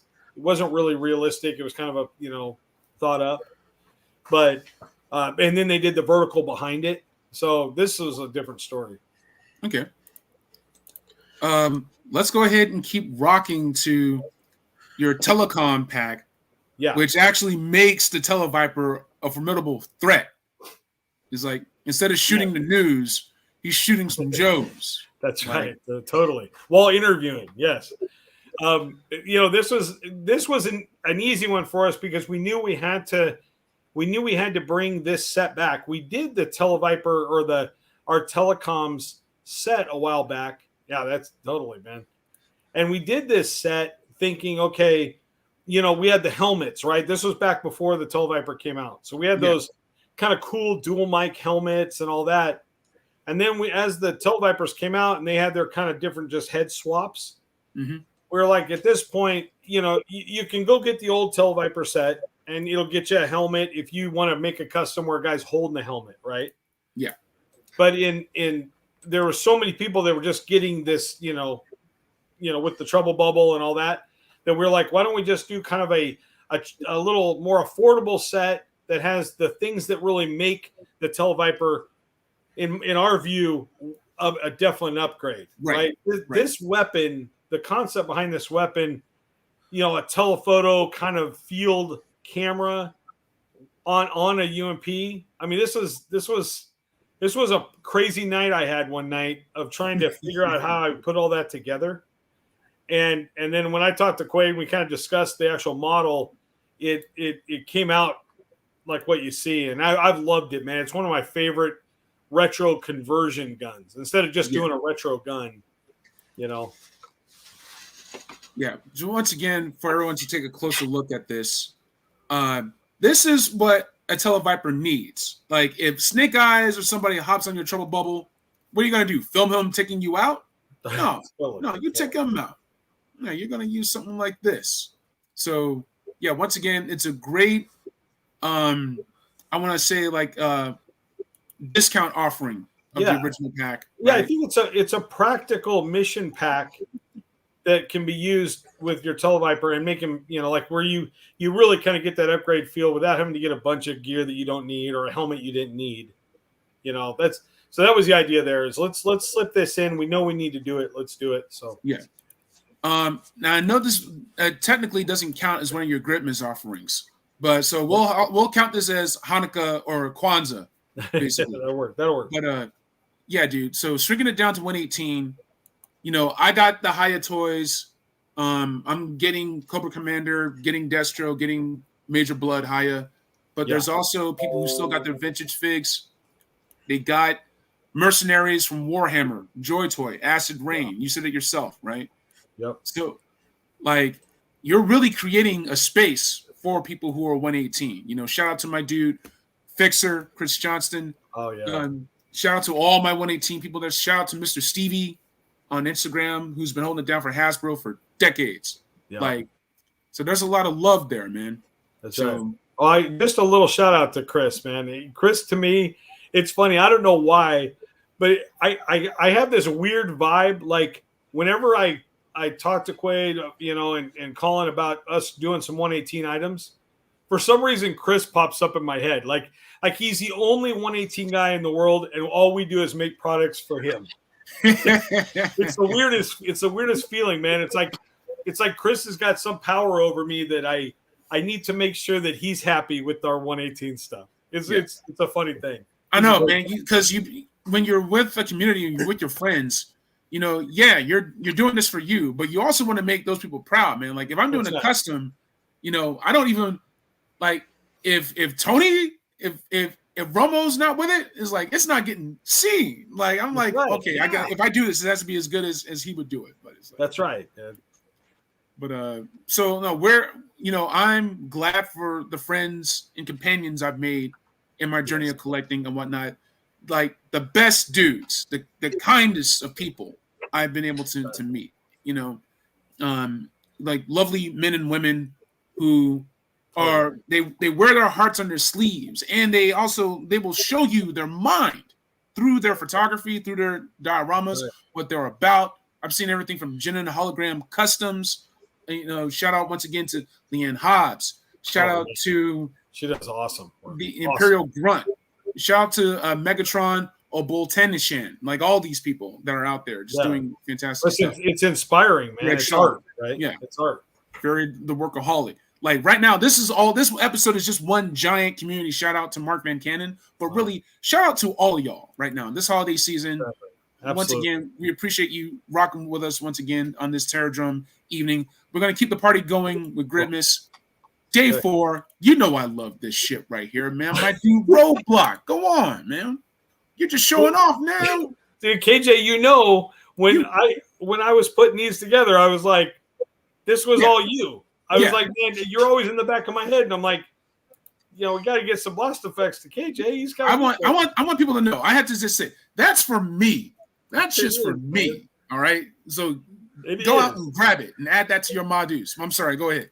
Well, you know, we were kind of looking at this, and everybody's always requesting extra of our blast effects, right? Yeah. I mean, you know, it's not like they're anything, you know, big special thing, but we have kind of a unique take on it, right? We don't do an insert peg, we do an outer shroud, kind of like as a real gun would fire. That muzzle flash is on the outside of that muzzle brake. It's you know, so it always feels weird to us to have a peg in a gun that's shooting the muzzle brake or the muzzle flash out front, because that muzzle flash is coming out of that muzzle brake. That's the reason it's on there. Right. So for us, it was splitting that star around the barrel. That made sense. And so it's been a very useful tool for us. It's been useful in our photography. So man, the 50 cals just needed their version. And there's a little fun thing, man. There's a little round. There's a bullet at the end of that thing. It's in the model, and I don't know if anybody's ever noticed, but we put that thing out there as if it was some, you know, super speed camera that took that shot. You know, the detail is insane, bro. It's like, it was you know, I need money for food, right? Like, don't make me choose. Oh, it'll be here, man. It'll be here. You know it is. All right. So once again, you got that heavy artillery roadblock. If you still got that, what they call it, curb, the Cobra Island roadblock, heavy duty, basically, heavy duty, whatever you got, add those, right? And and especially our MDS, you know, our drone stuff, all those 50 cals now can have that blast effect.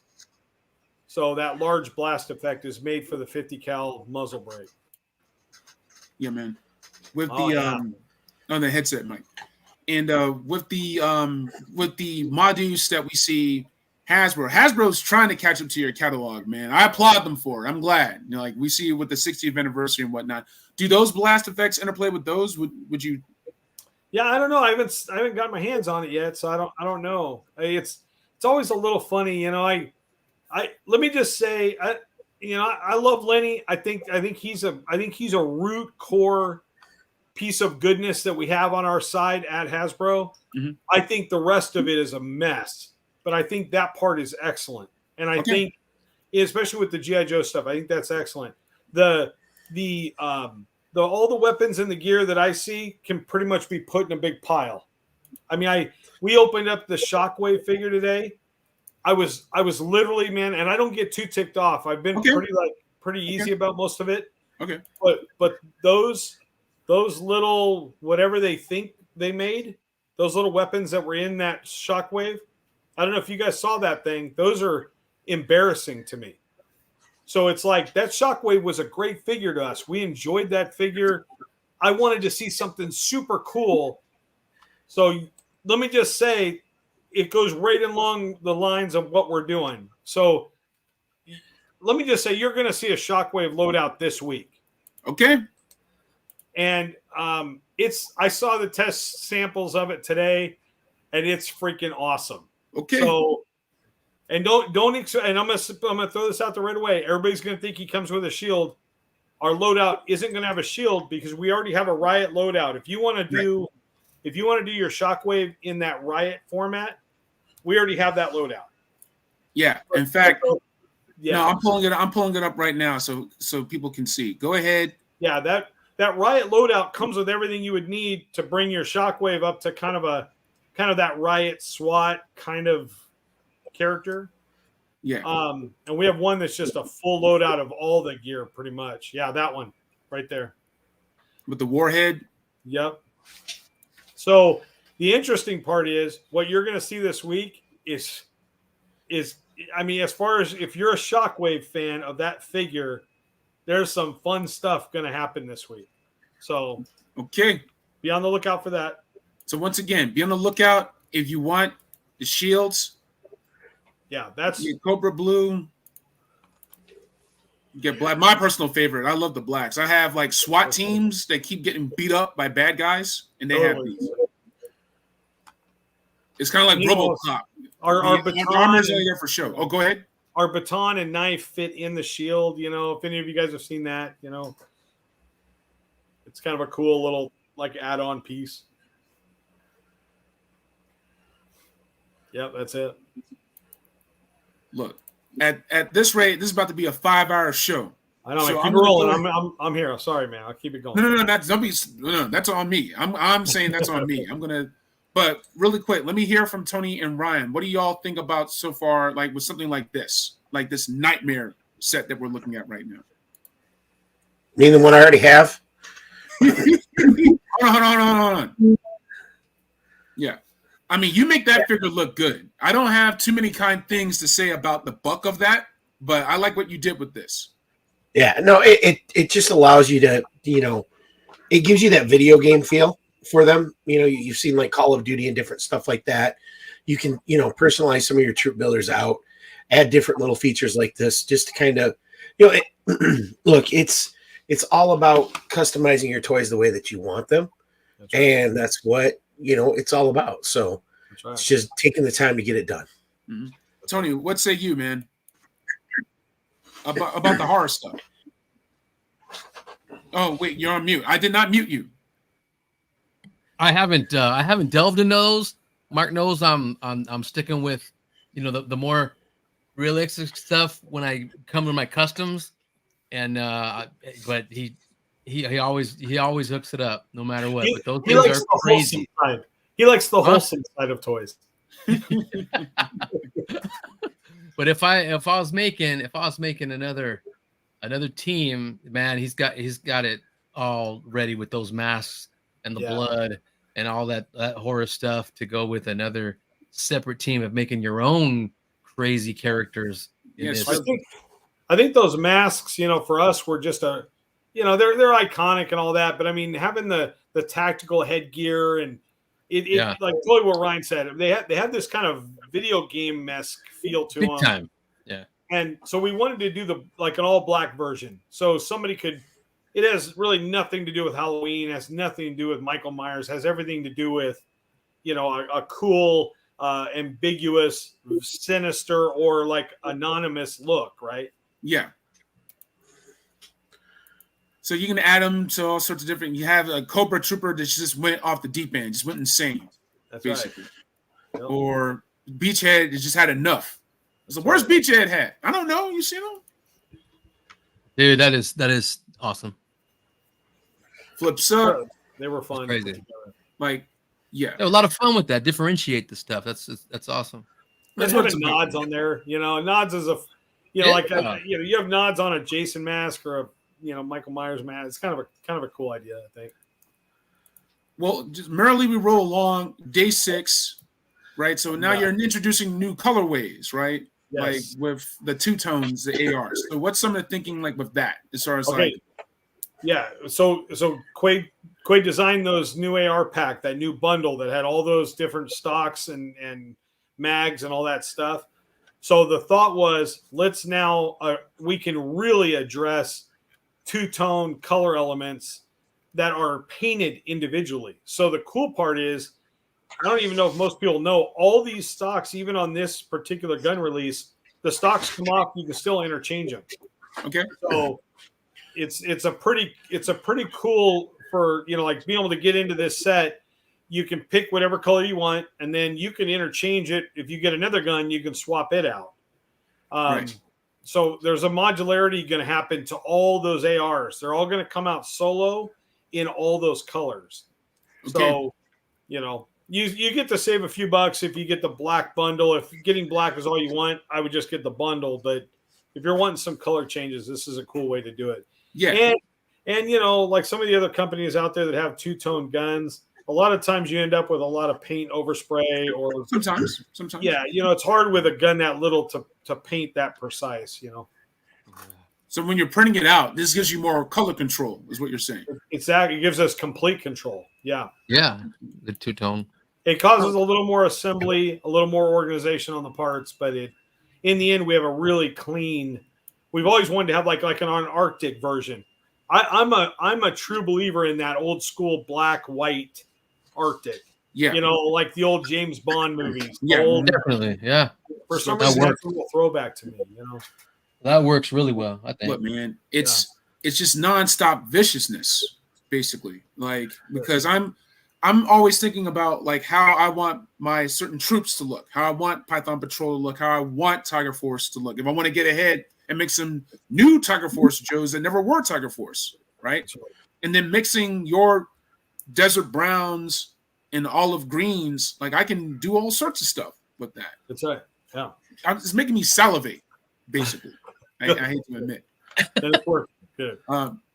Listen, so what's going on with this wrist crossbow? Once again, return of the adhesive. This is like a miracle adhesive. Like I put that holster on my Viper 3 years ago, and it hasn't fallen off since. So 3M tape, baby. And the cool part is you could pull it off right now, and it wouldn't leave any residue. It's really cool stuff. It's Where'd 3M. you find that stuff, man? It's just 3M double-sided tape. It's just the heavy-duty kind. So even on a little plastic part, it doesn't permanently stick to where it's going to ruin the part, but it gives you good adhesion. Remember, we had the whole issue in the beginning with backpacks, right? Right. And even to this day, man, I still get emails. Oh, the peg, it doesn't work, or it's too small, or it's too big. And I try to explain, and then everybody gets it. You got to treat the pegs on these because Hasbro chose to make a line with the peg in the back being almost different on every figure. Right. Every figure. So it wasn't the same that we had when we were kids, where it was the same torso unit. So I've been just saying the peg is a good thing, but we have a concept that's going to be coming out fairly soon. I don't think it'll happen for Gridmas, but right after that, I hope everybody's excited about. When I show you guys, hopefully you'll be excited about. Okay. All right, but really yeah, quick, that was a solo crossbow. And everybody knows that was the crossbow that came in Road pig. our swamp biker loadout. Okay, our swamp road pig pig. one, yeah. But yeah, this will go good with Heart Wrencher. If you're finding Zorana's on sale, get creative. Go ahead and make yourself a Heart Wrencher now, and go ahead and add this. It's a cool little piece because it doesn't have, we kept wanting to solo it out. We just couldn't find the right time. And then we're like, this is perfect. It's a nice add-on. It's a break from some of these big sets we're doing. It's a little cheaper piece. So for Christmas, I know everybody's, strapped. They got a lot of stuff they're having to buy. I just want to give them a chance to get something that's a cool piece that doesn't cost too much, that then you can enjoy, that kind of thing. Yeah. I got that on my, what's it called? Oh, the Road Pig. It came with Road Pig. Too. Yeah. 3M tape, baby. Road Warrior one. 3M tape. Man, how you got a whole roll? He stole that from the office. He stole that from our shop. My part-time gig is at Home Depot, man. Dude, that was ours, but all these damn backpacks from Hasbro. I'm sorry, I snap all the pegs off and use this. Okay, so really quick, I got to show some love to the chat. Kim Poe himself says that riot loadout exactly what he just ordered, along with the throne and another loadout. Ray Pass saying like that shield looks hot as fuck with the Shockwave fig. That riot shield. Blitz wants to know, do you share your paint colors, your Pantone combinations? I mean, secrets. People need their secrets. Yeah, so. There's a lot of things. It's one of those things that we keep. I mean, I hate to do that, man. I like to let everybody know the most we can, and I'll help you if you call me. I can help you with tones or where we're going. But as far as like what paints we use, how we use them, I got so many guys at our heels, man. So it's hard. Sometimes you need that secret blend to keep your shop winning, right? Like there's one thing if I say like, hey, I put a fig in a plastic bag and then I seal it up and then I put it in boiling water to heat and pop so I don't have to worry about it getting wet. Like that's a secret I'm willing to share. But if I have other things that I'm like, keep close to the chest, I do. Dewdog Reviews, Gridiron is the greatest of all time. Thanks, Dewdog. We fucking agree. Shout out to Ryan Sweeney giving a shout out to A Punk with Toys. Roger Gassett, Gridiron all the way. Hi, Mark. I did that sort of like as the room reference. And Chaz, it's 3M. It's 3M tape. I'm answering him right now too. And Blitz, yeah. Holler at us, man. Like there's certain things I do. Like for example, if I try to do Crimson, I like using colored primers from Vallejo. So I'll take red primer, but I'll drop by drop, I'll add black primer until it matches the shade that I want. Right now, I was just talking to Mark because I'm insane. I'm going to take a H.I.S. Tactician and I'm going to have to gray primer it. And then I'm going to have to match the blue primer with what Hasbro did back in the day. They re-released Rip It for the modern retro collection when they did their re-released their H.I.S. 3. So I'm going to try to match that. And that's going to take either blue primer in white or blue primer in black primer. And darkening that blue primer and then painting to color. So, yeah. Paint matching is a bitch. It's a bitch. But I like... Color is hard, man. It's hard. And with gray primer keeps it... If you use a white primer, the color will pop. I don't necessarily want that. Gray primer knocks it down a little bit. Some people paint on black primer because they already want it pre-darkened when they start putting paint over the black primer. So it just depends on what you want to do, man. So, you got to rock that shit. I'm trying to come back to this shit. Payne says, any customizers wants to join live doing customs with me and Tony's figs, man, I would be there with you, but I'll be traveling. I will be at home. Keep hollering at folks, man, because that's going to be great. And yes, Ray, he hit around the mark. Proprietary. The proprietary blend of Gridiron. Merry Christmas to Chad Kinsler. Merry Christmas to you all. Happy Hanukkah, happy high holidays, happy Kwanzaa. All right, we're going back to Gridmas. So we already jumped the gun. We talked about this a little bit more. But shit, I'm going to talk about it some more. Go ahead, go to Gridiron, $40.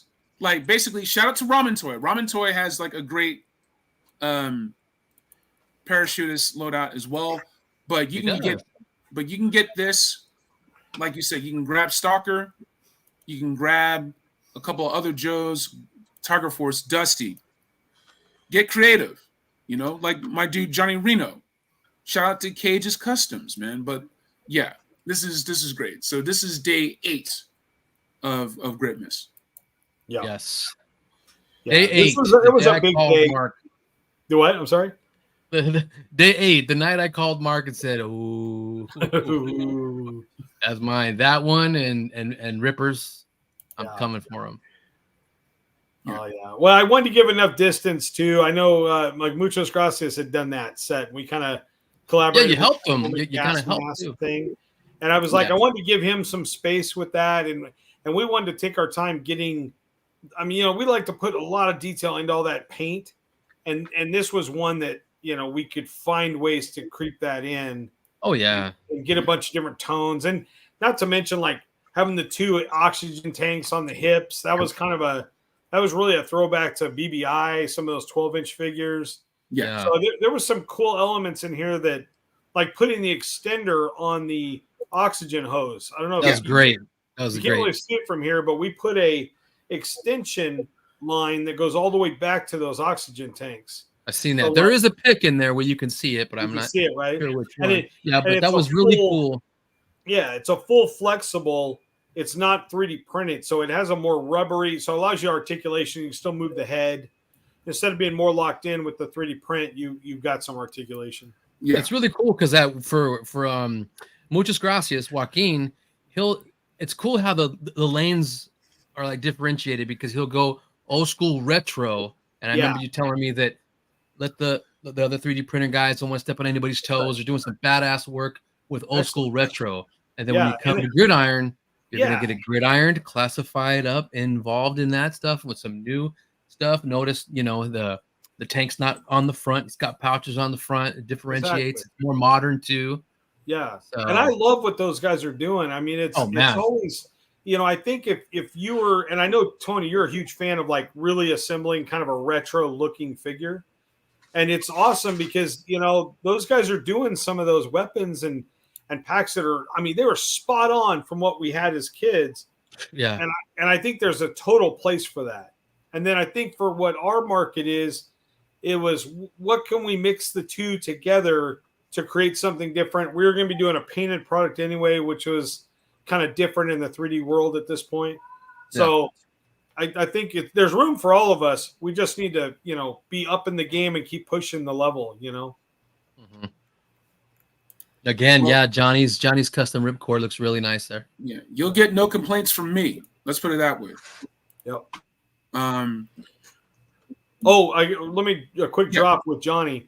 So him and I, when we kind of talked about this figure, and I think I told you earlier, like to try to keep it simple. And Tony, you know, whenever I talk to you about this stuff, like most of my customer base, you know, I understand they're really like me. I don't have a lot of time to fully customize figures or put a lot into that hobby.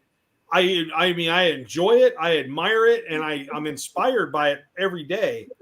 But I can tell you that, like, for guys like me, man, that I have nothing left, and I still want to have a figure that looks, you know, unique. What I try to offer with Gridiron is, can we assemble something that, if you're a good customizer, you can probably take this to the heavens, right? Yeah, right. If you're a novice, if you're a beginner, kit basher, if you're just a kit basher, like with this loadout, you can easily throw that on a stalker body. And if you want to put a new head, you don't have to. You can leave Stalker's head and go old school, you know, retaliation or whatever. Yep. Oh, yeah. But, you know, it's like you don't have to do too much to have this thing be enjoyable. And I think that's what this is all about, man, is us having fun. So, yeah, man. I don't want it to be stressful for anybody, you know? No. The only thing that's stressful is what these Cobra Troopers are going to do when they find themselves at the end of one of these. It's either Rhino getting pointed at them by Hawk. Now, did Tango and Cash have this? I can't remember. This is a fairly new one, I thought. You know, it's the Rhino that's a newer and Tango and Cash here. Okay. I love the wooden furniture on that the handle, the pistol grip. Yeah. We put a good, Quid got a good jig set up, and Colin, they've been running these. The paints on these are very clean, man. Very, very cool. Oh yeah. And then also these sniper rifles, once again with the colorways. Yep. Oh yeah. So this kind of shows you this is what we're going to be doing as we break out all those new. I call them like next gen ARs for us. Yeah. That, they have a lot of cool features that we just haven't had on our other sniper rifles. So we got the bipods, and once again, it's really smart to like have the modularity. You don't have to worry about folding bits. We've seen it with the sort of like the slide gauges on the Shockwave Elite Operator shotguns, for example. But just having it fixed, so like you have it for the look, you don't have to worry about any mechanical breakdowns. But we already have it like pre-folded. Right. So I always thought that was really smart the way that you guys did that with the folding stocks already static, but you can swap them out, that kind of stuff. Yeah. Yep. Thanks. Once again, that white and black that you were talking about. I don't know, man. It every time I see it, it gives me that little ping, that little nostalgic ping. We switch it up a little bit with the different greens. Yep. You got to eat your greens. That's right, man. We wanted a little jungly kind of variation, That sets it off. Yeah. Right. And then this, man, with having that our desert paint apps with kind of a sage green, it just kind of gives you that little variation in those kind of custom, desert weapons. If you look at those guys in the field, they're painting those things all kinds of crazy stuff. Yeah. Mm-hmm. So this made it feel a little bit more custom, a little bit more camouflaged, in that sense. Speaking of the, yeah. No, it's an embarrassment of riches. Yeah. And it's like, so like whenever I'm putting my Gridiron bag together, I'm thinking of all the different projects I'm going to do. It's like, I know I'm going to do a blade. I know I'm going to do something with Ripper and Buzzer, right? Yeah. Like I can wait on Torch. I had my Hellfire Club mutton chops head sculpt ready. And I was like, oh no, I'll wait. Tony, what did you use for Torch? Oh, what did I use for Torch? You don't have to get them out. I don't want those. Yeah. You got Torch, for Torch. You mean his whole build out or his? Just the head sculpt. Just the head sculpt. Oh, the head sculpt. Like a 3D print from Dumb and Hard? I put a new head sculpt on him. The old head sculpt. My friend Brandon Albert, he was the one that gave me the what do you call it? The snake eyes. It has his on the Vietnam snake eyes. It's got his head and it's got the boonie hat molded together. It's a whole head sculpt. He got he made one, and when I painted it, it looked kind of plain and kind of too pretty. So what I did with my Torch. And it looks real crazy. I just took a Tiger Force Outback head, painted all his hair brown, painted his headband red, got some shades from Jubilee or Boom Boom. It's right there. Boom. Okay. Right there. Yeah, that's a good one. Yeah. Okay. Yeah. Also, Johnny showing some love. Blitz saying hoping for a traditional Mossberg 590A1 one of these days. Killer. Yeah, it's funny, the shotgun stuff, we almost put in a couple more variations or new model shotguns. You're still going to see a shotgun in Gridmas that's going to come in a good way, but there's some stuff probably early on next year, like into January or even middle of January, February. We've got some real, if you guys have noticed, so we now have our pump action, right? The Elite Operator with the Shockwave we did. We did an Elite Operator with the Shockwave and a bunch of different color apps. That pump is operational. Yeah. So yes, it is. So we've now started to remodel that pump. Yes, exactly. So now that pump is now kind of going to be going towards a bunch of other things with that shotgun, especially like the Mossberg, the 870s, all that stuff. Yeah. Once again, Mark, kudos, man. This is basically these and all the other Elite Operators are my accessories of the year. The Desert Eagles with the Pelican case. Oh yeah. The VX canisters, all that stuff. That is a sexy shotgun right there. I'll tell you, man. If Quade's listening, he'll be proud, man. He had to, I'm so old school, you guys, man. Quade came up with this idea about these Elite Operators, and this is how his mind works. I'm very old school, very retro, and we find this merging magical thing every now and then. And these were the Elite Operator idea, the carving out of the Pelican case, the foam, all that stuff. Yeah.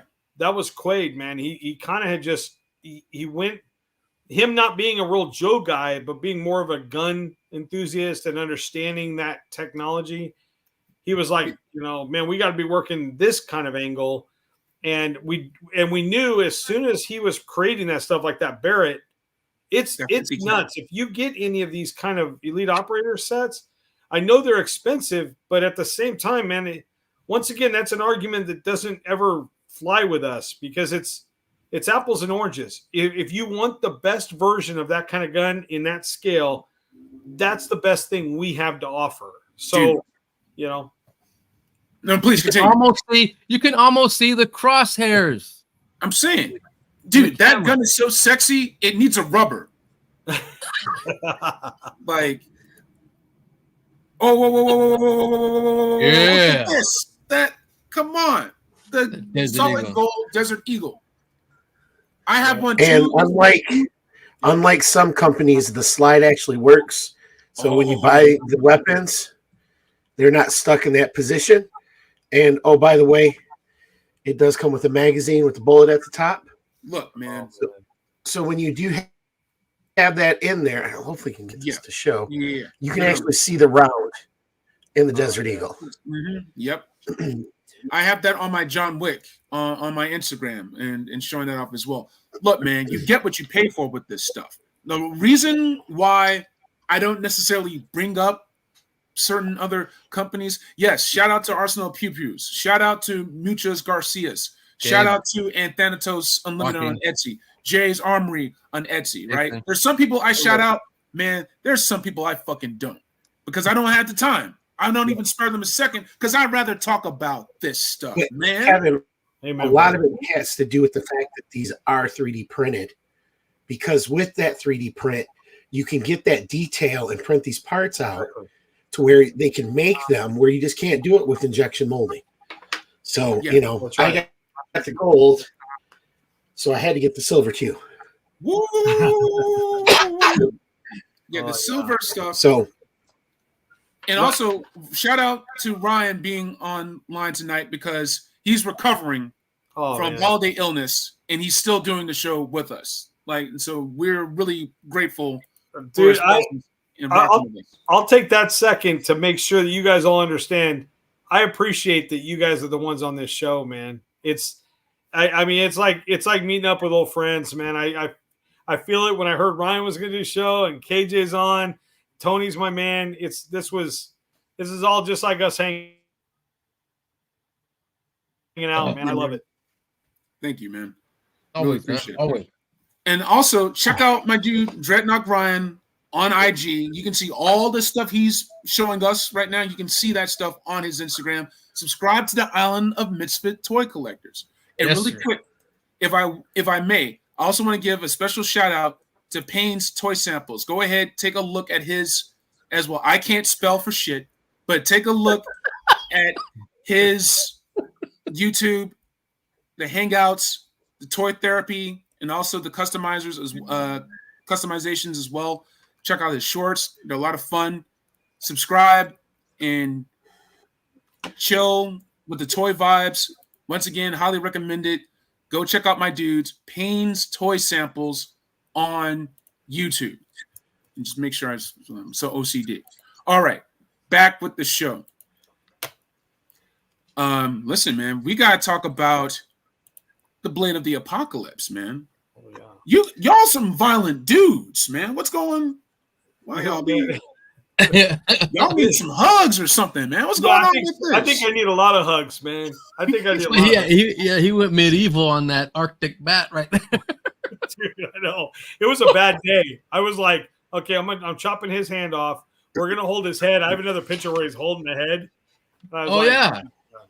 It's like snow job, man. He just had a bad day. He was taking care of business.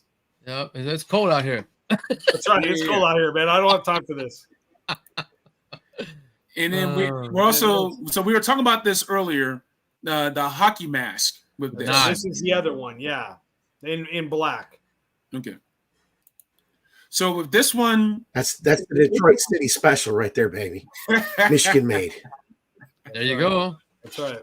Let's go ahead and let's take a look at the home base on gridironprops.com. Do you have gridironstudios.com or is that a different thing? No, just Gridiron Props. Okay. Gridiron Props. So with this one, man, if I wanted to, I could take the Snake Eyes Commando and put this on there. It'd just be nasty. I could take Ooh, that would yeah, I could see that. Yep. That'd be crazy. I could take the Python Patrol, the new ones with the blacked out with the red mask. You put that. Oh, come on.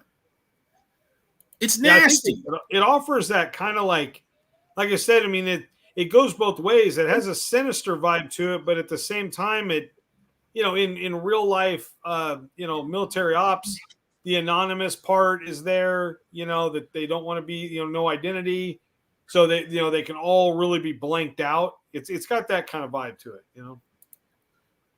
And there's sort of like there's no rules to this. There's no limit to this. No. If you can have good guys just being like they're on the edge. Exactly, man. Oh, Ryan, go ahead. No, I was just gonna say. Plus, you could add your own paint apps to it. That's right. To customize it even more. Blood splatter on it. Yeah, but it just gives you it's that modern warfare take that you see with like Call of Duty and a lot of these other games. On it. Yeah, but even like with a lot of entertainment, like I was watching Chicago PD and these military guys were hitting banks and they had like those type of masks on to hide their faces. And, and it's just perfect if you got a group of bad guys and you want to go after them. Exactly. Yeah, that's exactly the whole idea, Ryan. I mean, that's kind of, we wanted to have this thing where you could have, 4 or 5 guys look like they're part of the same unit, and yet there's no identity, And imagine those masks on those action sailor figures for the 60th Joe. Yeah, that's a different those kind guys of on the beach. So, yeah, I think they kind of take some fluorescent green paint, drop it in the tubes for the. Yeah. Yep, that's right. Well, it kind of makes it, to me, it's like the masks all kind of give you that vibe of.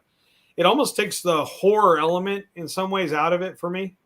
It makes it more tactical. It makes it more like, we wanted to do for Halloween, the painted versions, but I think this is a whole nether kind of thing, which is, Army of 2. That's correct. Yeah, all you need is that hockey one and a skull one, and you did the skulls too. Whoa. Yeah, that reminds me. Let me see if I can pull up the skulls. I'm digging the skulls, man. I get jiggy with it for real. Because you can see that on my Black Genghis Instagram, what I did with those. Yeah, that was cool. Yeah. Let me see if I can find that. So there's these. Hold on. Check this out. So these are the Gridiron skull heads. See, you can go back into Marvel Legends with that, and that's a hell of a lot better Taskmaster vibe than his own. Oh, yeah, you know what I mean? Oh my goodness! Throw a hood on there, you're good. Dude, you got to do that, Tony. I want to see that. That'd be That's cool. what I'm saying. Got to come down the gold. Come on, man. The gold skull on Pimp Eddie Destro. Come on the throne. That belongs with Frank Castle. No. I gotta highlight that throne real quick. I'm like a kid in a candy store right now. You'll have to forgive me for hijacking this just for a second. I just want to do it up. Your boy Travis is racing home right now. trying to get him on the show. He was supposed to be on the show with us, ladies and gentlemen. He just had to. He had to grab that bag real quick. He's doing a commercial. Get that bag. Hollywood. Look at this, man. Oh yeah. Well, man, that skull is such a, for us, that skull is our logo, right? So it was important for us that when we modeled up that skull, that it had that, you could see there's a personality to it, right? Yeah. There's sort of like it's not just a generic grin. Like there's something going on there, like the burrowing, the frown. Yeah, he's thinking through some stuff. Yep. Do a whole Cobra. Now I got to get one of those. Get some of those blast effects Figure out a way to chip those blast effects out and put them in the eyes so it looks like there's fire in the eyes. That would be cool, man. Damn it. Make a better Ghost Rider. Oh. All right. Oh, see, I like what you're saying, Blitz. The grunt buck with camo painted skull and the elite operator loadout. Ooh. That's Then we're tasty. going We're sharing recipes up in here. Back in the game reverse. Yeah. Dennis Parishnikov says, that's cool, but it's not as cool as the Dragov sniper. Oh, Dragunov. Oh, thank you, the Dragunov. So let me pull that up real quick. Nice. Yeah, Very nice, Dennis. Very nice. Yes. Have you been good this year, Dennis? Uh-oh. Thanos talking to you, Dennis. Have you been good this year? All right, so let's talk about this one real quick. This is your elite operator 8. So tell us some more about this sniper rifle right here. That thing is scary. This is something, man. You know, obviously this has a very like Cold War feel, right, for us. Definitely. I mean, growing up in the, I mean, not to mention, let's just talk about G.I. Joe for a second. Like, we grew up with this rifle. I mean, this was what we knew of as the Cobra Trooper's rifle, right? Yep. So and I don't think even at that age I knew what the heck was going on, but I liked it. I didn't make any sense that he would have it, but it was cool. And I think, you know, either them or the Baroness, you know what I mean? Oh my goodness. yeah, but you know, it was like that little black kind of Dragunov that they kind of made for the, you know, the 3 3/4 inch. Yeah. That was cool. I mean, it was always a cool, cool, sleek looking rifle. And so we knew this was going to be something we wanted to do at some point, but you really, the way you have to make that rifle, it's interesting. It needs to have so it has a steel rod running through that entire gun. I knew it. Because it's so fragile, you know, it's so thin. And so, you know, we found a way, you know, with the design and how we insert the rods that creates a strength that then you never have to worry, man. This is this is stronger than plastic. I mean, this thing's got steel inside of it. So it's a way to really get that really elongated sniper effect. I mean, if you look how thin it is, you don't have to worry about warping, bowing, nothing. It's there. And it's all in separate sections. So paint wise, we can paint all the pieces in their light color, and then we have to assemble the gun all together. So that gun alone has 1, 2, 3, 4, 5, 6, 7, 8, 9, 10 different pieces. Damn. That's the furniture insane. on that looks great. Yeah, man. Look, it turned out really good. Really good. So and then a bayonet, you know, the bayonet on there, you know. I know people are like, why is there a bayonet on a sniper rifle? I got you. Huh? You know, people are like, why is there a bayonet on the sniper rifle? But that's stock issue. When you're in the field and you get shipped to Dragunov, it comes with a bayonet. So, you know, it wasn't supposed to be as highlighted as a sniper rifle that we all think it is. If you look it up, I mean, the resources out there on it, it's basically just a squad support gun for the guy that can shoot the best in the squad. The marksman. The marksman. And with the 50 cal, with the Barrett, you did the steel rod engineering with that too. Okay, yeah. That's right. Yeah, we've done it with a lot of those big guns now. Because, you know, in the past we had some of those issues where, you know, we thought, hey, maybe a big sniper, it'll hold up. But, you know, like Stalkers, that was kind of a rough one. But we learned, man, every single gun we learn. And we don't, I mean this very, with the most sincerity. There isn't a single thing that we make that we stand on and go, you know what, that's the best thing. There's always something better we can make. And we love the input. When people say, hey, you know, this is doing this or this is, you know, something wrong, we don't take offense to that. We know that we're in a pioneering state with this kind of manufacturing. So we welcome any of that feedback because it only helps us to get better or at least think of those items and how we can kind of problem solve those things. So. Well, look, man, this stuff is ferocious. Ryan, what were you saying earlier, by the way? I want you to pull up the Phantom Desert 112th Gridiron Death Squad Skullhead number 2. You can pull it up on the main page. That's a big title. That's a big title you got there. Who thinks of that stuff, right? I don't know. Some crazy guy in Arizona, I hear. Someone who's inserting elongated steel rods in. Exactly. He's nothing but trouble, man. Nothing but trouble. Come on. That's total game reverse stuff. That's awesome, dude. That's so sick, man. Mm-hmm. So the exciting part, man, is for all those guys out there that have been waiting for that kind of more ghost setup. You can see him in the background right there. Yeah. In that picture, he's in the background. Yeah. He's coming in Gridmas. You'll see that head's coming. Yeah. With the black helmet and the nods. Dude, once again, like, bravo. I wish I had a soundboard so I could play like applause sound effects right now. Thank you, man. Thank you. Like I told myself, like, yeah, man, I can do this in an hour. I can do Gridmas in an hour. It was like, that's no, you can't. I mean, come on, man. We've been talking for 3 years, and you go all the way back when we first started. I remember I did one of those first, Toy Kind of Mood shows or whatever, and we had like 10 products, and now we're up to like 500. So dude, it's pretty crazy. Dude, I remember I was telling people about getting, and I told them to get the bundles. Like, yes, get the rifles, but get the bundles. Get the AK bundle. Get the AR bundle. All right, your Mythic Legions, get the bundle. I'm trying to help you out, man. Right. I still got a He-Man holding up your Frost, your Mythic Frost blade. Oh yeah, that's awesome. Oh yeah, it looked good with that, man. I thought it looked good. Dude, are you doing more Cosmic Legions, man? What's up? Good question. Okay. I'll leave it at that. Cosmic Legions, Mythic Legion. I'm like Frodo Baggins. You can keep your secrets. You go ahead. It's going to be a big year. Let's just say, man, we're looking forward to another big year, 24. Aaron's saying we need H.I.S. tank blast effects, man. Ken, thank you. Yes, it's getting expensive, but it's worth it, man. It's worth it. Save your money up.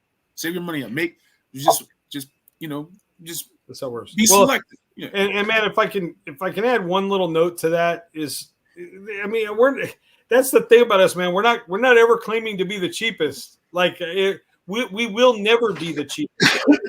we produce this stuff in the United States. All I can tell you is we're trying our hardest to make the best product we can, and what the price is what the price is. So it's just there's nothing for me. It's not even an argument's sake because there's no other choice. I can either choose to make the products worse, but I don't want to do that. We have a standard we're trying to follow. So I wouldn't want that. I wouldn't want that to be cheaper. No, we wouldn't want that. And I can think of someone who can make the product, who makes the products worse. Exactly. We'll just leave it at that. And the thing is too is like with with the viewer, we really try to keep it where our catalog stays in place, man. Because I understand, man. I have been there. I know that story as a collector. I mean, this is just a portion, man. I've had the toy sickness my entire life. I've been collecting for 35 years. This is just a chunk of it. I'm sitting next to a bunch of Star Wars stuff. I love you can ask Tony. I love Mask. I love Robotech. That's my guy right there. See, now you're killing me, man. Now you're killing me. Messing with him now. Yeah, I'm working on this. I've been to a few toy shows with this guy. Look, man. We're doing this? We're doing this? Okay. Oh, shit. How about that little... Okay. I see you, man. Uh-oh. I had a little Shogun, man. I had to pick him up. So, but I think, what my point is that we need to have the catalog allows us to... We really try to never retire anything. And I know that sounds funny, but we are anti-retirement. I mean, we feel like our state in this market is to be there for every collector, whether you've been with us 3 years or you just found out last week. To feel like you come in and go, man, I can't get any of that stuff. Those are heart-wrenching, man. I can't, even when I jump into a collection that I missed, I feel that heartache, man. I feel it every single time. And I know you guys do too. It's just, so for us, man, it was all about big catalog. How much catalog can we hold and maintain? That's where we're at. Yeah. And we appreciate it, man, for real. Well, it makes it where when you got a couple extra bucks, and if Gridiron's your choice, you don't have to at least worry that you lost out on something or there was some FOMO thing. we try to keep it part of the, have it be here 6 months from now, and you got some cash. There it is. Dude, I needed those helmets with the visor, visors, for Flash and Grand Slam and Short Fuse. Yep. Totally. Here we go, Tony. Star Right Duster. here. And they made those a long time ago. Long time, 2.5 years ago. Yeah. Mm-hmm. I still got Project OG 13. No promo here. Dude. That's right. Questions from the chat. Blitz wants to know, plan to offer, this is a question, plan to offer different sizes of the caps and boonies, maybe chest armor, ladies of the classified.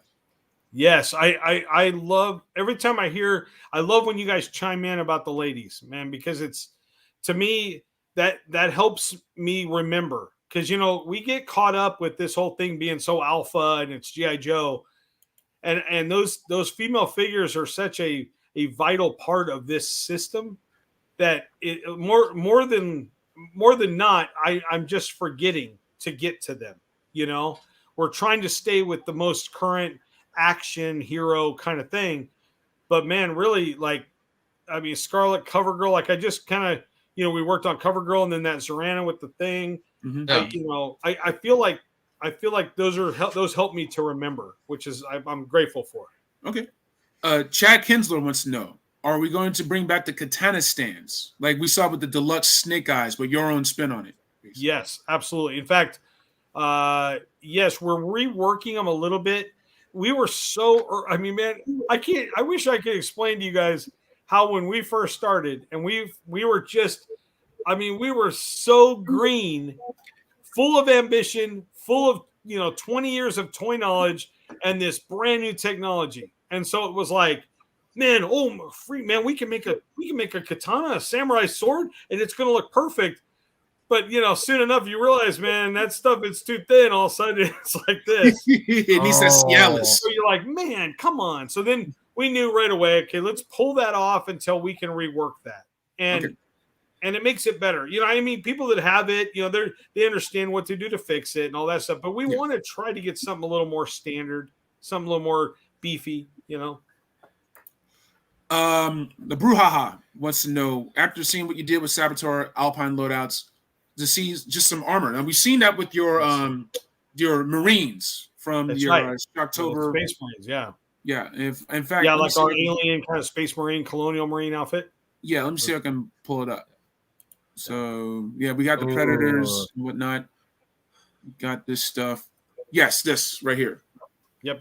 So this was a straight up. We really tried to make this as authentic as we could. But the interesting part is, if you look at where everybody should be getting excited, is if you look at the Ripcord loadout. Yep. The Ripcord loadout is right there. We are so close to doing a chest rig, our version, or like at least something of our kind of design. Mm. That Ripcord loadout is so close. So you can definitely count on it. Now, this is a little shout out to my guys over at Fresh Monkey Fiction. So they, we're working really close with them right now. Like really close. We've been, we're basically their weapons supplier now, right? We've been doing all their weapons for Wave 2 and then you're their Mars Industries. We are, and we are very happy to be part of that, because that project, that is probably the first time in a long time I've seen something that special, that's that unique, and isn't forcing everybody to, hawk an arm and a leg right now. Yeah, I mean, the system in which they're pre-ordering isn't costing anybody a dime.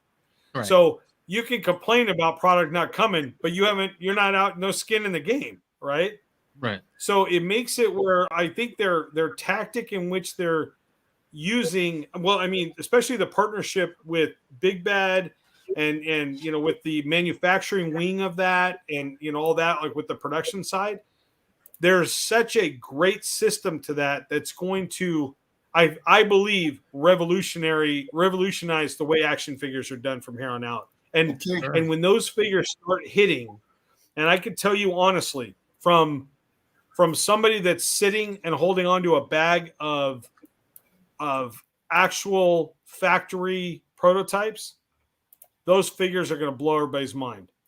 I know it is. Man, we're ready. And you guys should know by now with me, man, I'm a straight shooter. I'm not to me, it's like I have a family. We have a family business. That's number one to me.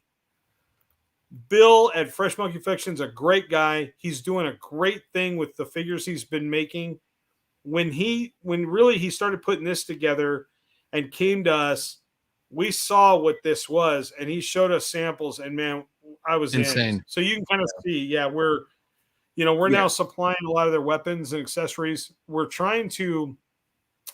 There's going to be some really exciting news coming, and hopefully before the end of Gridmas. Okay. Awesome. Real quick, I just wanted to highlight something. I think Lawrence is wanting to know from Mark. I know the answer, but I just wanted to show Mark that Lawrence is trying to ask you a question. What did you do before this that made you get into making weapons and other accessories? Yeah, I owned a company called Build-A-Rama for about, I still own it. It's 20 years old, almost 22 years old. It started back in 1999. And I went to school for industrial design, and then I came out with more of an emphasis on sculpture, and I was doing freelance sculpting for like the toy industry. And we had kids at the time, so I needed to kind of get pretty quick to making product that I could sell. I couldn't sit on, I was, every 2-3 months getting a check or, something for a sculpture job. So I went straight to products and molding and all that stuff. And so that was 20 years. We had over 500 products with Build-A-Rama, everything from drums to destroyed buildings. We did projects for Sony PlayStation. We really did projects for we did the background. And this is a funny little trivia, but we did the background for Jimmy Fallon when he first did the late night show. Okay. They had us send it to 30 Rock, and it was crazy, man. It was a crazy time. We've done stuff for like nuclear power plants, like tons of props, weird projects. Yeah, weird projects. A prince in Saudi Arabia. That kind of stuff. Like that's crazy. We did a 16 by 16 foot diorama for a prince in Saudi Arabia of the American Revolutionary War, of all things. Oh, nice. That's crazy. See, I always say your stuff was as good as Legacy Effects, a Stan Winston studio, and like this just proves it. Like you've always been in that caliber. Oh man, we've been museum quality. Our 20 years, 22 years at Build-A-Rama. Our stuff is sitting in. We're in countless museums, like diorama pieces all over the place. Yeah. Hey KJ, to answer a question, Ken Best asked about like the AR for a shooter. So this is one of Gridiron's ARs. And it looks perfect in her hand. It doesn't stretch it out like some of the other stuff you might see out there. But yeah, super dope. It fits perfect. Big or small, they fit all your action figures. Gridiron Studios. I'm glad that Hasbro has beefed up their gun game, right? But so I don't even trip when those guns are up to spec. I already know how to handle that and who to go to. Yeah. Let's put it that way, right? So, yeah. People are showing you a lot of love with the accessories in here, man. Like they're naming their favorites and whatnot. You already know what I dig. Like when it came to like when the heavy artillery roadblock, or like I'm Black Genghis. I collect black action figures. I saw the we were talking earlier about we didn't know whether this was Johnny's Customs Berg, right? Or just you, but just you giving a shout out. This was me just popping in some heads. And yeah. But just giving a shout out to like characters like that, or like your hardball. You did a hardball set, right? Like, we did the grenade launcher. Yeah. So like the love is real, and we see like how deep that catalog goes. I want to talk about your most recent. Before I go into day 13, let me holler once again at Tony and Dreadnok if you guys wanted to chime in on anything. We're good. Let's go day 13. Okay. I want to hear a special announcement. Okay. So I just go on and on. I try to talk over my dudes. Oh. It's funny because this is, I literally just put this up for the show. Yeah. And we still, I haven't even looked at his website yet. It really is. Nice. So Yeah, this was another one of these. We kind of were thinking like, I guess I'm the twisted one of the three. It figures I'm the old cynical guy. You are, buddy. You are. They're very like they're good guys, and they're not thinking this way usually. So I'm usually the one that's forcing everybody to spray stuff with blood and all that. But because Quaid showed me, he's like, "Hey, what do you think about this?" And I'm like, did you make a kitchen block with like 20 times in it? I mean, I was losing my stuff. I'm like, what are we doing here? Are we that company now? What are we going to start making orders? We're making Norman Bates accessories now. Totally. So then I saw it and I was like, ooh, maybe I could put some blood on that stuff. And we have like Michael Myers, like, straight from Hell's Kitchen. Right. Yeah, that's what it is. Michael Myers. And it was like the perfect thing for a Christmas gift. I mean, we've all given that knife set to our moms and grandmas. And so I was like, there's the perfect gift, man. You got your Gridiron knife set. Like you have the Mora McTaggart from the Hoxpox wave, just like going insane. Like I'm trying to think of like some Hitchcockian psycho killers. Yeah.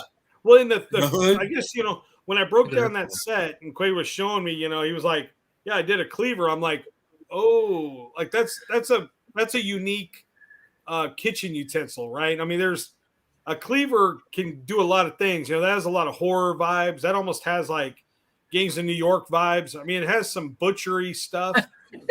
So I was seeing that going, okay, there's some stuff in there. Now I don't know about a killer serrated bread knife, but it's in that set.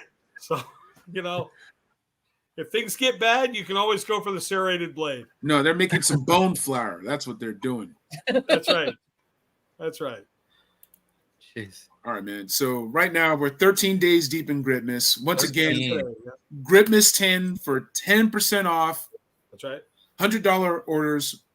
Get a couple of loadouts. Get the elite operator sets. Right.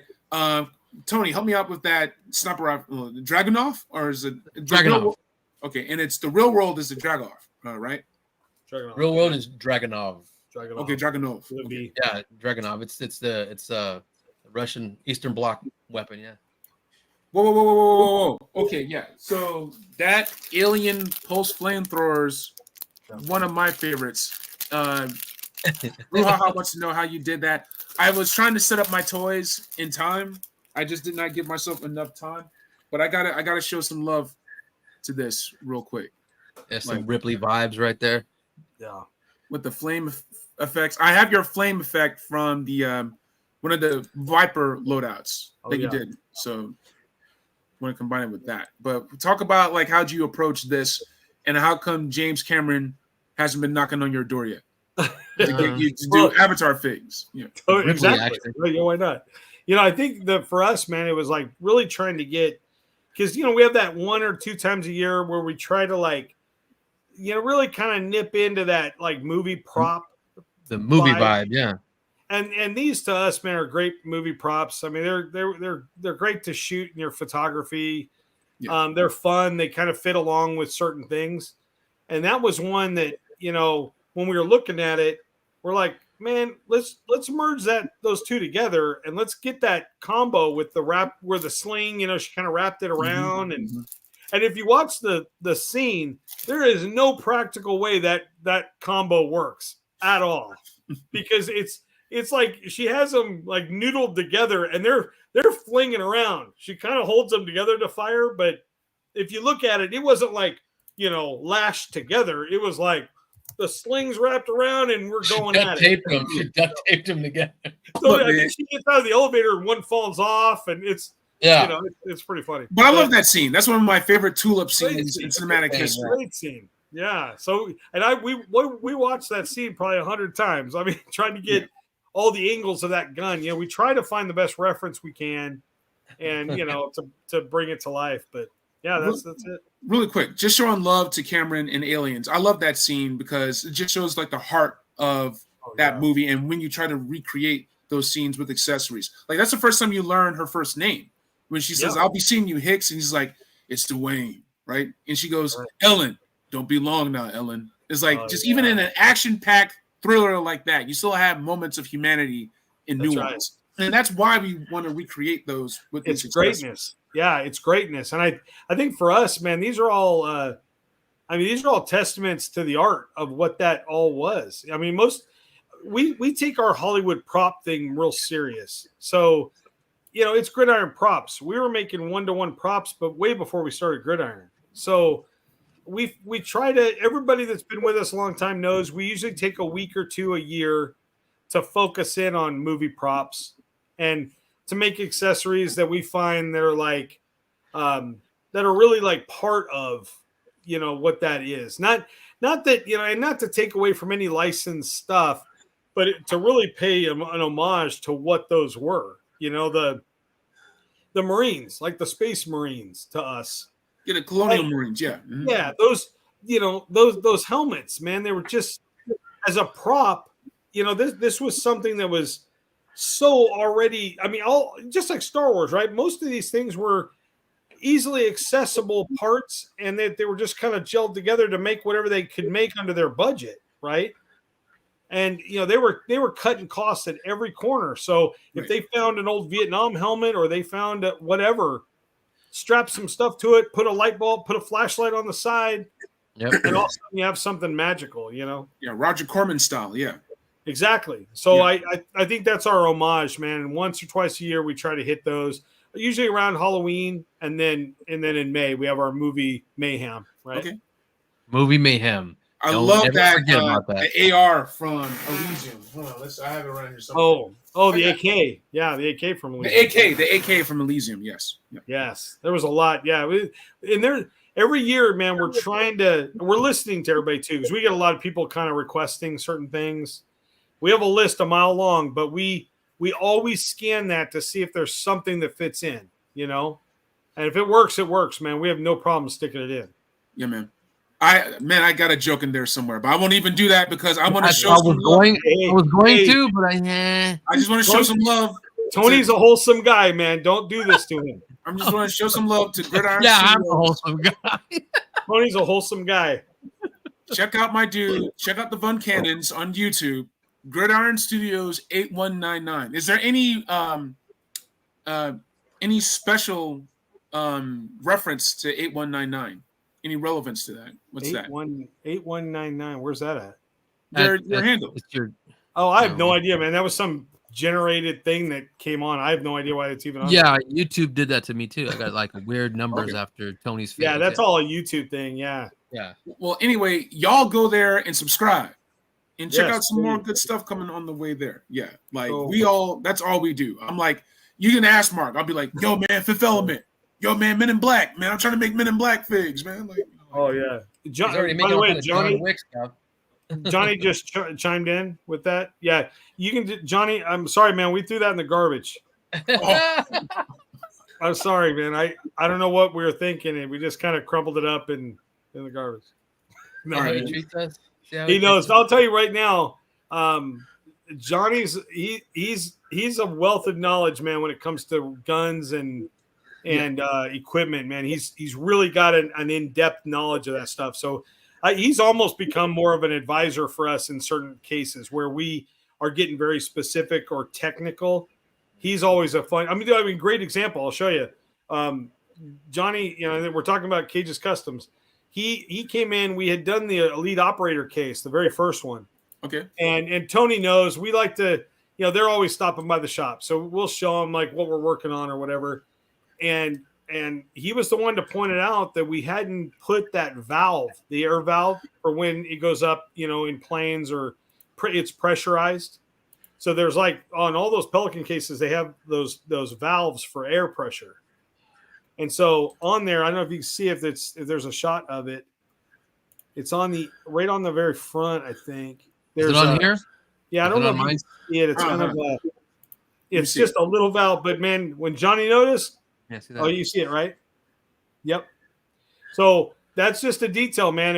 If we missed it, we're always trying to improve that. We want to make sure these things are as realistic as we can make them. So yeah, dude. Well, they are. They're fantastic. I love them, and like I'm collecting them basically. So totally. I'm trying to Thank you. I had the Desert Commando. Like I went ahead and I got this. I went ahead and got your elite operator for this because I wasn't even thinking about getting the Desert Commando Snake Eyes until this came along, right?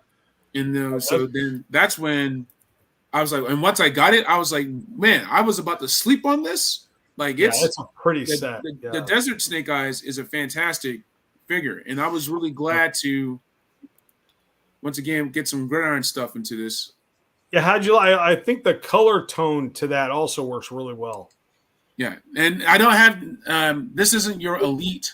This is regular one. Yeah, regular. But still, it was like your accessories get me to get figs, dude. Yeah. You see what I'm saying? Like, I'm sorry, man. Tell Hasbro. Yeah, man. Listen, before we go, I'm gonna open the. Oh, go ahead. Well, you can't go yet, man. I got something to show you. Oh, we ain't going nowhere. We ain't going nowhere. All right, my bad. Shoot. Okay. Slow your roll, KJ. Slow your roll. Slow your roll. Okay. I'm here. So I was waiting for Travis to jump in, but he's scared. I just want to show you guys my H.I.S. tank. Yo, this is my H.I.S. tank, man. What do you guys think? I love it. Dude, love it.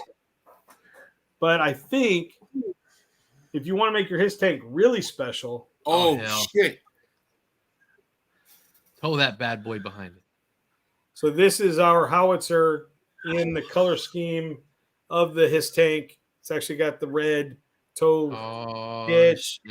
And Gun Bunny, are you listening? By the way, man, this is the first time we've shown anybody. Nobody's seen this thing yet. Oh man. I need to go full screen. So let me just tell you.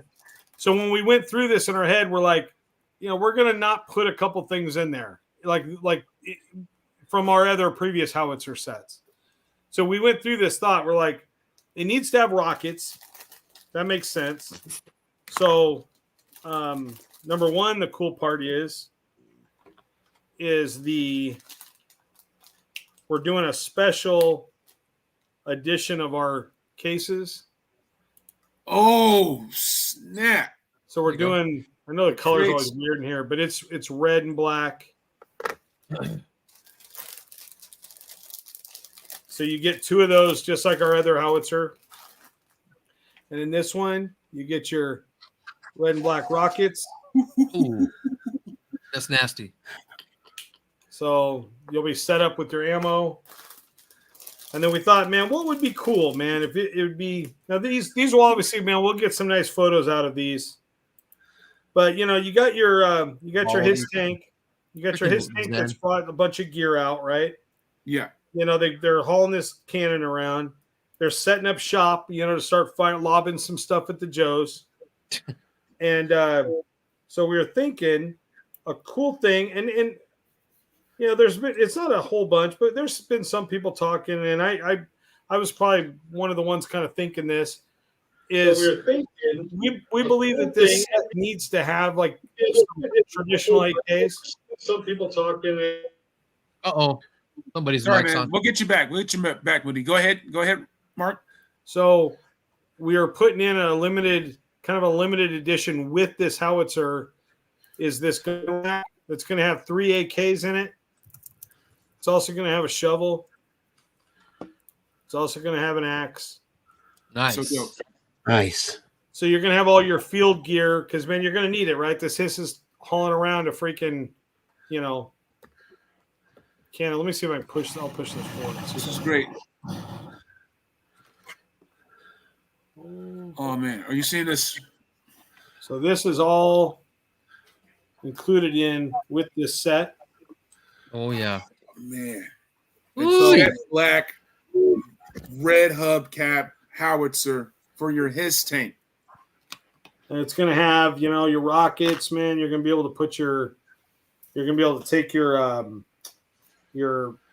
drivers or your tactical guy, your fire team, dude, that's like anti-GM to the next level. And the let's see. If I can get him out of here. You guys are seeing this, right? I want to make sure you guys are seeing this. Oh, just Yeah, for, we're seeing it. for Ray Paz in the chat, I think he's asking in the notes after you purchase it that or the notes. Yeah, You have I'll to show put them. Terror Drome in the if you have any notes, you put Yeah, Terror I'll Drome show in them. the notes after The you message. put the code in. Yeah. You apply that. So Um, I'll simulate a checkout. Good. Yeah, Gridmas 10 okay. in the coupon code, and Yeah. then put Terror Drome in the message, in the Yeah. actual like order message. Yeah, in the message, Yeah. like when I say, "Hey, I need another stalker." Yeah, exactly. Whatever that is. He knows something. I need another stalker antenna. Yeah. So basically, and we're gonna bring in our EIC in a second. Hold on a second. Oh shit! Look at this morose motherfucker right here. I got the Look at Gridiron him flexing. loadout already. No, I'm just kidding. Look I at him wish. flexing already. All he That would've does is been flex dope, with that thing. That would have been sick if I had the Gridiron loadout already. Hold on a second. Oh. I'll see your H.I.S. tank, and I'll raise you a H.I.S. gunner loading a fucking rocket into a howitzer, bro. As Mark drops the bombs. He'll always win, that's for sure. Every time I display, I drop shit too. Every time I turn around. All right, sorry, I had to do that. DWH in the house. What up, DWH? Well, now with the H.I.S. fire team starting to ship, it's a perfect time to add the howitzer to your H.I.S. tank. Yeah. Oh my goodness! Yeah. Look, he's gonna load that sucker. Everyone's All right. putting that silk head sculpt on the tank gunner lady. Oh yeah, it looks cool. I've seen that. I was looking for it. I was gonna pop it on. I can't find the sculpt. It's in somewhere in a bag somewhere. Oh, the silk head sculpt. Yeah, I got it, but it's in. I'm not using it on my silk, so it's perfect. It's Right. somewhere in No, a bag. I've got Yeah, it too, so it's perfect. Take 20 minutes to look for it.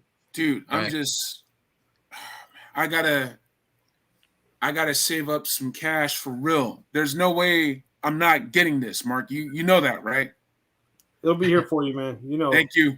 Because there's this, there's the Techno Viper with the SMS.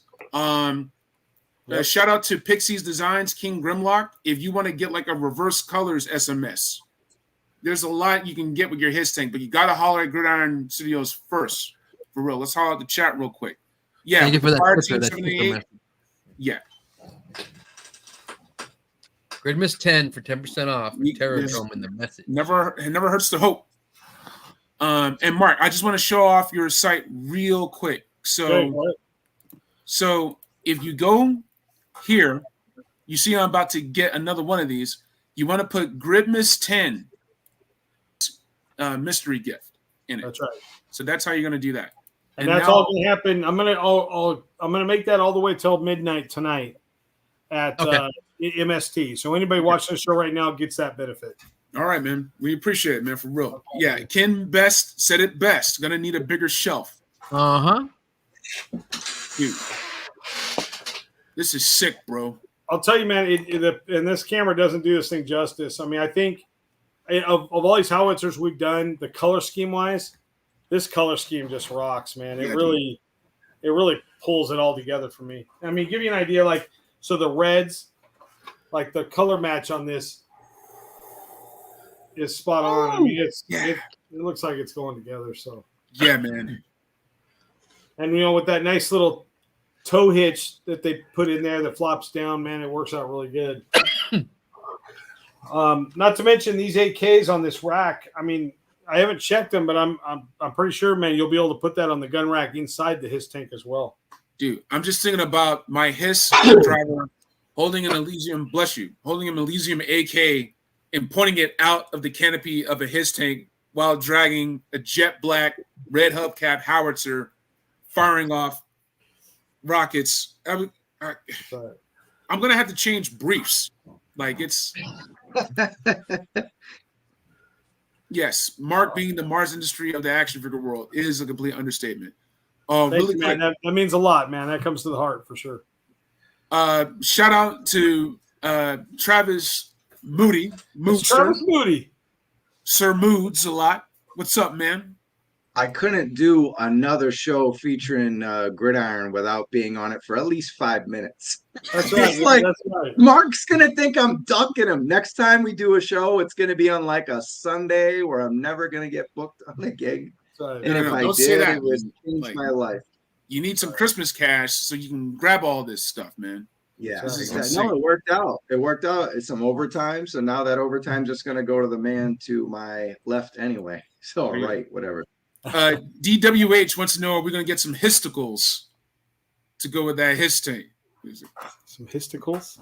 Yeah, like the, you know, I've this isn't the first time I've heard this, so you may find you may see that at some point. Let's put that. you have to. That'll be like after hours. That's the after hours special, basically. Mark gonna put some chrome nuts on it. You know what? We might call them maybe like baby Bobby balls. Maybe baby Bobby balls. Is that a good name? Okay, I'm full screen here. No. I applaud That was most excellent. That's 1-1 scale. Yeah, That's what I'm big that on is. one to, I'm big on like 1-to-1 scale, like Yeah. baby Bobby balls. That's Yeah. what that shit is, man. All joking aside, I want to Hold on now. What? The only thing I ask is they've got to be leeches on those. Really be. Dude, we can't wait to do it. We have Correct. a special Sorry, I'm loadout. getting really loud. Okay, yeah.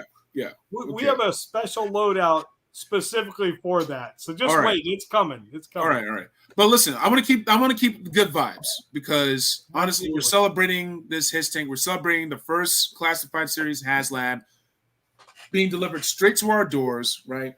Once again, always showing love to Gridiron Studios. This is not me signing off. I'm just setting the mood. All right.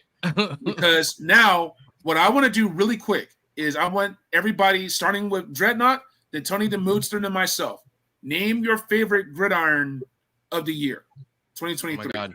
And we're starting with Ryan. I can't pick my favorite kid. Me neither. All right. What the fuck, man? I'm like, wait a minute. They've all got one. Choose. Damn it, They've all got okay. Shit. Moody. Hold on. What's your favorite Gridiron of the year, dude? Some I haven't grabbed yet, but probably the MPAC. Got to do it. So I was able to see a version of the pack rat or the pack early, and I gotta get that with this nice discount and the mystery item. So that'll be something I'm gonna mark off my list, especially now with the H.I.S. We need some of these, like either you could get the different color versions to go along with the H.I.S, or you could have someone to battle. So I got to start amping up the Joe troops and some of the vehicles. So I think the M pack is where it's at. All right. Really quick, let me go ahead and go back to Tony. What would you say? Not necessarily your top favorite, but what would you say is a favorite? Oh, I showed the tripwire loadout. I had wanted that for a while, because I had made my custom tripwire before they came out. Like that, it happens oh so often with Hasbro. I'm picking up Ripcord's loadout soon. He knows I want that. He knows I've wanted the Recondo loadout for a long time, and he actually made it happen. I like all the Frogman stuff he made. Yeah, and a lot of the Alice backpacks he's got for a lot of these guys. I'm gonna replace this with my here's your Vietnam stalker. And I told you how much I love these, right? I love these. Yeah, I'm gonna take off. That's Falcon's backpack. Mark, I haven't put his loadout on him because I need that antenna. I wasn't saying anything, man. Don't worry. All right. I got you, man. I got you. Yeah. KJ, I know which one it is for me. Let's have it. It's the Indiana Jones Yeah. whip and replacement pistol. That little kit that he had for the Indiana Jones figures. That's probably my favorite. Yeah. I Because bought that fixed that problem with that particular figure. I wanted to mention this too. His swamp biker loadouts are chef's kiss. I love them. I want them. I'm getting that one as well when I pick up the Ripcord one for Ripper and Buzzer, and I'm sure one for Torch is gonna be there when he's out. Oh yeah. You already really have one. You have a great blowtorch pack and stuff too already with the flame effect on there. So I'm like, I was gonna ask Don't you. worry, you know we're gonna do something there. I know you are. I know you are. We're 2 for 3 right now. We got to go for So well, you made. Hold on. At least you got Road guys. Pig. You got Road Pig in there. That's true. Yeah. You got Road Pig. You got Buzzer, and now you got Ripper. So then, 3 for 4. There you yeah. go. Toyomic is saying, Doc, I know you made that doc for me, man. I'm still gonna grab that loadout. I got the extra dusty. I got it. I just gotta sit down and grab it and do it. Like I love that. There's so much in that one. It's like it's crazy because man, of all the stuff we've made, these things keep getting more complicated, but that dock one to this day, man, everything from the scissors, like Tony knows, man, with all in his profession, all the gear, we were checking it with him, how are we looking on this? What kind of stuff is this? And he kind of checked us off, make sure we were all clear. The saline. So that's why it comes with anal lube then, is because Tony told you it's supposed to. Why you gotta tell everybody, man? That was a secret between me and you, Dreadnok. Oh man. I miss you guys, man. Oh, whoa. That's sick, Moody. Hold on. I got you, man. Hold on. Yeah. Nice. Yeah. You cannot miss that loadout. I love that weapon. Yeah, this is one of my favorite this whole combo right here of stuff I have in hand that I can think of last second off the top of my head. Yeah, for sure. This one. So yeah, Blitz 0065. It's a great dock loadout. It too. That's great, man. That's a shout out to Cage's Customs for showing me how to make a dock. Oh, that dock he did for us, man, was perfect. It's like all that same thing. Like in the simplicity is perfect. He doesn't have to go out of the, to really try to make it all complicated. It was just done smart and it was done right. And we're always appreciative to him for that stuff. Another one for the real good kit bashers. Hey, ask us questions away. We want to help anybody who wants to make something different with your figures. So I've learned so much from Tony. Shout out to Giles Gifford, a good buddy of ours who's on hiatus. Shout out to Cage's Customs, Johnny Reno. Like the stuff looks factory fresh. It looks like it got ripped out of packaging. They don't even look like customs. I just want to give a special shout out to the Indiana Jones packs. Like these stuff were so good. Oh, the maps, like the torches, the snakes, all that stuff. I got the Extreme Sets Temple set, the Tomb set. Like I went all in on Indiana Jones Adventure Series because I knew I had stuff like this that I could use in photos and dios and everything else. So like, thank you for taking a brand that I love, Indiana Jones. Like me and Bobby Behar, we manifested Indiana Jones action figures like on Toy Kind of Mood. And then they happened and I was like, I got to grab them. I said I wanted them, so I'm getting them. And then this just accentuated all of it. So it's like taking the movie caliber concepts that you did with Build-A-Rama, and then carrying that into Mythic Legions and then Classified Series and now Adventure Series. It's top notch, man. It's like I don't regret a single penny I spent because I know it's going to taking that entire collection to the next level. Thank you, man. Thank you. You guys already went over this early in the show, but there was a Checkpoint Alpha Bravo. You guys already throw. No, but we can go back to it. Like, we want to pop that up for Craig. That'd be cool. Checkpoint I don't slide. Yeah, the MDS stuff. And we're just talking about all the things you can do with it. Ryan showed off the crate that he got with the stuff, but yeah, let me go ahead and share the screen. Man, you mess with that Checkpoint Bravo, that's opening a whole world to make your own pit headquarters, man. Once again, the bunker wall, the surveillance modules, the low altitude air defense, right, and the different wall mounts, the modularities, right. But let's go ahead. Let's go back to Checkpoint Bravo real quick. I remember going over there and Mark showing me all the Kydex he had. I'm like, "Oh, are you starting to make gun holsters now? Real ones?" And he said, "Now look at this." You know he has a 1-to-1 scale Checkpoint Bravo at Gridiron Studios. He's gonna make a Checkpoint Bravo at the That's compound. his new studio. That's his new studio. You're gonna see me with the searchlight. Where you at, Johnny? You weren't looking at walls. You were looking at these modules. That's what you were looking at when we did the tour order. That's what you saw. Well, I'll tell you, man. You guys are gonna. If you guys are gonna need to say a few prayers for us, man, because we're about to really embark on something that's going to be crazy going into, this year we have a special event that we're going to attend for the first time, and that's Joe Fest. Yeah. Yes, sir. And we've been invited down there to do something really cool, man. And we aren't taking that lightly. So we are planning something big. We want something, and when I say big, I mean big. So okay. We're planning something for the people that are going to that show, to have it be a special show, a good memory for them, a good memory for us. So just so everybody knows, man, keep those positive vibes going, because Gridiron's going to need it this year. We've got some big plans, and we're trying to make them happen. So yeah, man, it's going to be super dope. I think I'm Travis thrilled is for you. asking you a question. Oh yeah, go ahead. Can we say it? Question? Say what? Can we say it? So it's quite possible we talked to Ed, might be doing a Gridiron panel at Joe Fest, and yours truly may be hosting it. So looking forward to that one. Dope. Yep, we're very excited about that, and we are. This should be a special show for us, and I hope it is for everyone else. I know you guys that are trying to make it down there. Yeah. To me, man, like I said, man, you guys are friends to me. It's going to be a reunion of sorts, man. I'm hoping it all. we can. I hope we can make everybody proud. Is our goal. Yeah, definitely, man. I'm thrilled, and I need to start getting stuff ready like right now so that we can go ahead and do it right.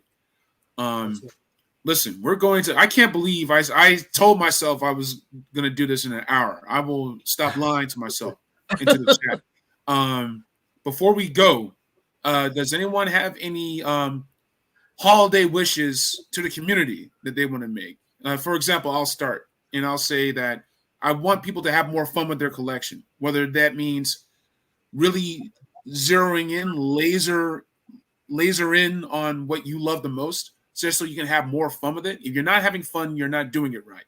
So I'm definitely having more fun. I'm opening shit up left and right, and I'm just having a blast. Spending straight on the table, not even getting fancy with it, just putting it on Instagram. And people have been showing me love. They've been digging the vibes, and I love it. And I just want to say thank you for that. And I just getting out of my head and not keeping everything MIB, MOC. Like, let's open it up and let's do this. I rock what I got, and I got a lot, like 21 Savage said.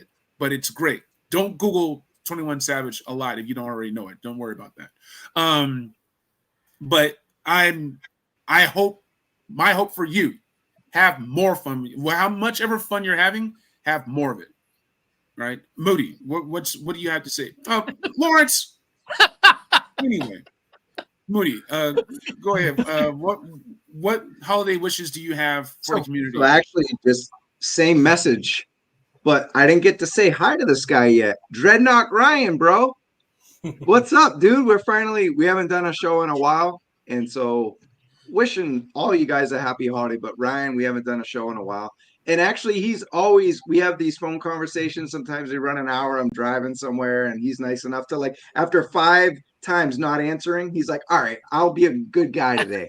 Ryan will answer the phone, and we'll catch up. And we'll talk about the toy business, and I've learned so much, you know what I mean? Like, especially trying to develop short content, and Ryan keeps me even keel, man, because I can go, I go crazy sometimes.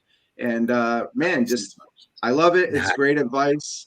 Yeah, you calm me down, and you say the same message as KJ saying, just have fun with what you got, stay consistent. They want to hear a toy kind of, like all these things. And I'm like, that's why we're doing our thing. And I think the community's been amazing on the last few shows. Like, the turnout's been crazy, the numbers are crazy, and all that's just being a genuine group of guys. You know what I mean? There's like best advice we've gotten. A lot of that's from Ryan. So, you know what I mean? I wanted to say hi before I said bye.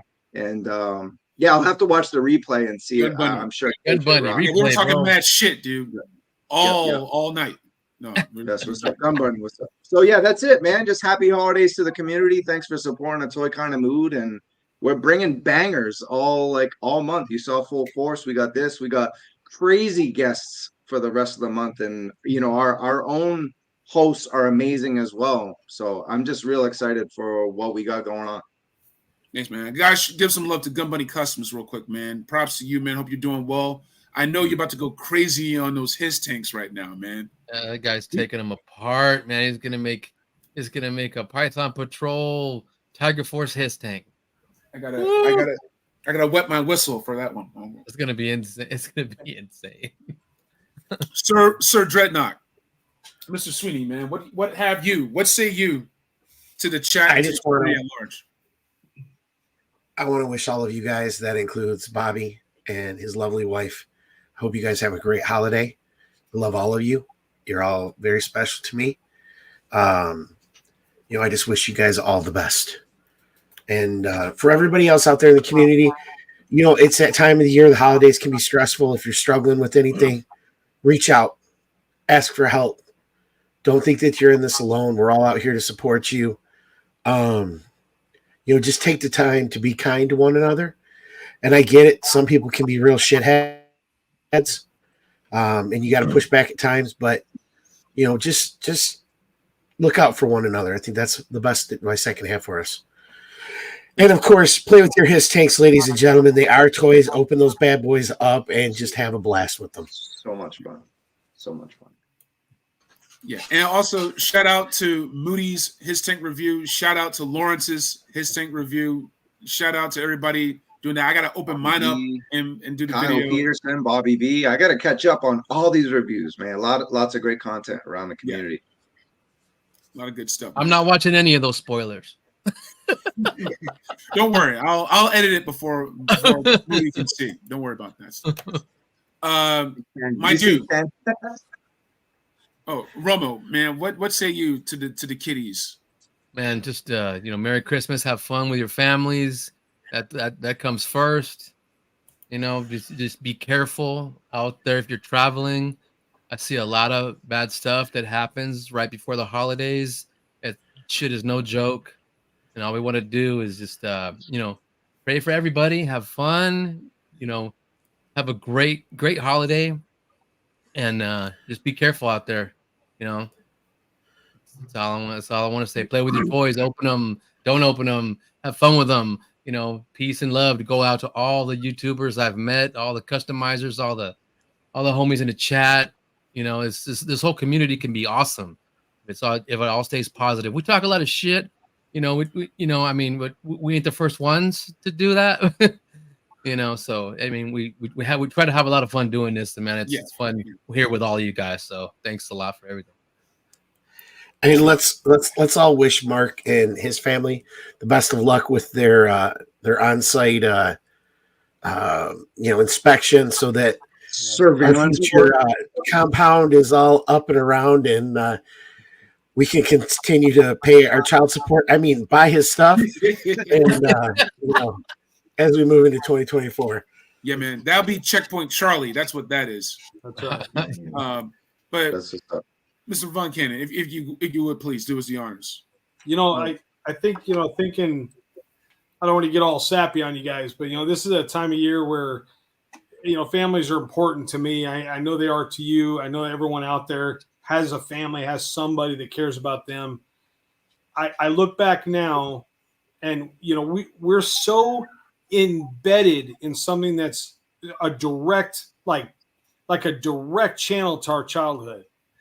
And I think we don't take enough time to realize what your parents meant to you at that time, what their support of you, whether they were giving you a hard time for your Joes or your toys, or throwing your toys in the garbage and buying you some new ones. Your parents are an important part of your life. And at our age now, man, I know at my age, I've lost both mine, and they left way too early. And I think if I have a message to anybody, man, is if you still have your parents around, man, give them a hug, tell them what they meant to you, tell them what this all means to you and why this is even important. Just show them that love, man, this Christmas season, because they're getting older. If they're still around, they're getting older, and they're I have all my kids have now left the house. we're Sandy and I are empty nesters, and we're now having grandkids coming around, and it's not the same for us. Christmas isn't the same. We spent 25, almost 27 years with kids in the house, so I think this year it's hit me harder than most, but it's a special time. Remember your parents, remember what they have meant to you, and I hope everybody has a freaking awesome holiday, an amazing Christmas. And once again, man, thanks everybody for all the support for Gridmas. This is our third Gridmas. We wouldn't even be here without you guys. So let's pray for many more Gridmases to come. Yes. We're very thankful for everything, for sure. And thankful for all you guys for having us on the show, man. Thank you, KJ, for being here. Special guest host. He's amazing. He saved it. He saved the day, man. Literally, my commute home from this job. Hold on. My commute home from this job I had today was the whole damn show. Like literally, thank you, KJ. Seriously, dude. Thanks, man. I won't forget it. I got love for these guys, man. It's like, hell didn't freeze over, man. Like I said, I've been on sabbatical, but I was always going to come back sooner or later. And it took the Vuncannon himself to make it happen. I was like, all right, man, I'm out here. I'm back out in these streets, man. I'm outside. I'm outside, man, for real. A lot of love for you, brother. A lot of love for you, brother. Thanks, man. Love you too, man. Thank you, man. My dude Tony, my dude Ryan, my brother at arms, Travis Moody. Look, holler at my dudes on YouTube, on Instagram, all right? .studios_studio. Holler at the Island of Misfit Toy Collectors. You're going to have a ball, I promise you. Holler at my dude, Dreadnok Ryan. And listen, if you bug him, he's just going to remove you. So be nice. Act like you're at someone's house, right? Bug him. Drop the man hammer, baby. I'm trying. That's why I got removed. Gosh dang, I knew it, man. I knew it. Listen, I'm not overpromising anything, but these dudes, they got me off my ass. They lit the fire under my ass. I'm back in this. The only reason my His Tank review is not up right now is because I'm doing this. But just keep your eyes open. I said that before. I mean it this time. No, it's coming, baby. It's coming. Let's do this. Tony's Figs, the best customs online on planet Earth, man. Follow my dude. All right. Thank you. So, and of course, the flagship, the mothership, A Toy Kind of Mood on YouTube. We're trying to get to 2,000 subscribers, man. 2K. We're trying to make it happen, like PlayStation. 2K. Let's make this happen, man. Let's do it. Holler at us. Tell your friends about us, man. We out here. We've been here. We do this. We do the same thing y'all do, except that we just don't shave. Well, Tony does. It's coming back. It's coming back. Also on Instagram. We need to get 1,000 on Instagram. We need to get 2,000 on YouTube. Help us out. We're trying to make this happen in 2024 before we roll up to Joe Fest, man. So holler at us for real. And also Bobby Behar holding it down on TikTok. Man, that's that Gen Z shit, man. I don't know the Snapchat, Ghost Chat, WhatsApp. TikTok, I don't do that. I don't do that. I barely do YouTube, man. But holler at my dude too on TikTok. Toy Kind of Mood Reviews. He's got that shit for y'all, man. It's gonna be dope. Oh yeah. Yes. Peace to Bobby Behar and David Speck. Thanks for holding it down. Have a Merry Christmas. Have a happy holiday season. Peace and love to you all. Thank you so much for sharing your time with us, your joy and energy. Play with your figs. Have fun with one another. And be well in the coming new year. Thanks, y'all. Merry fucking Gridmas, you motherfuckers. Peace.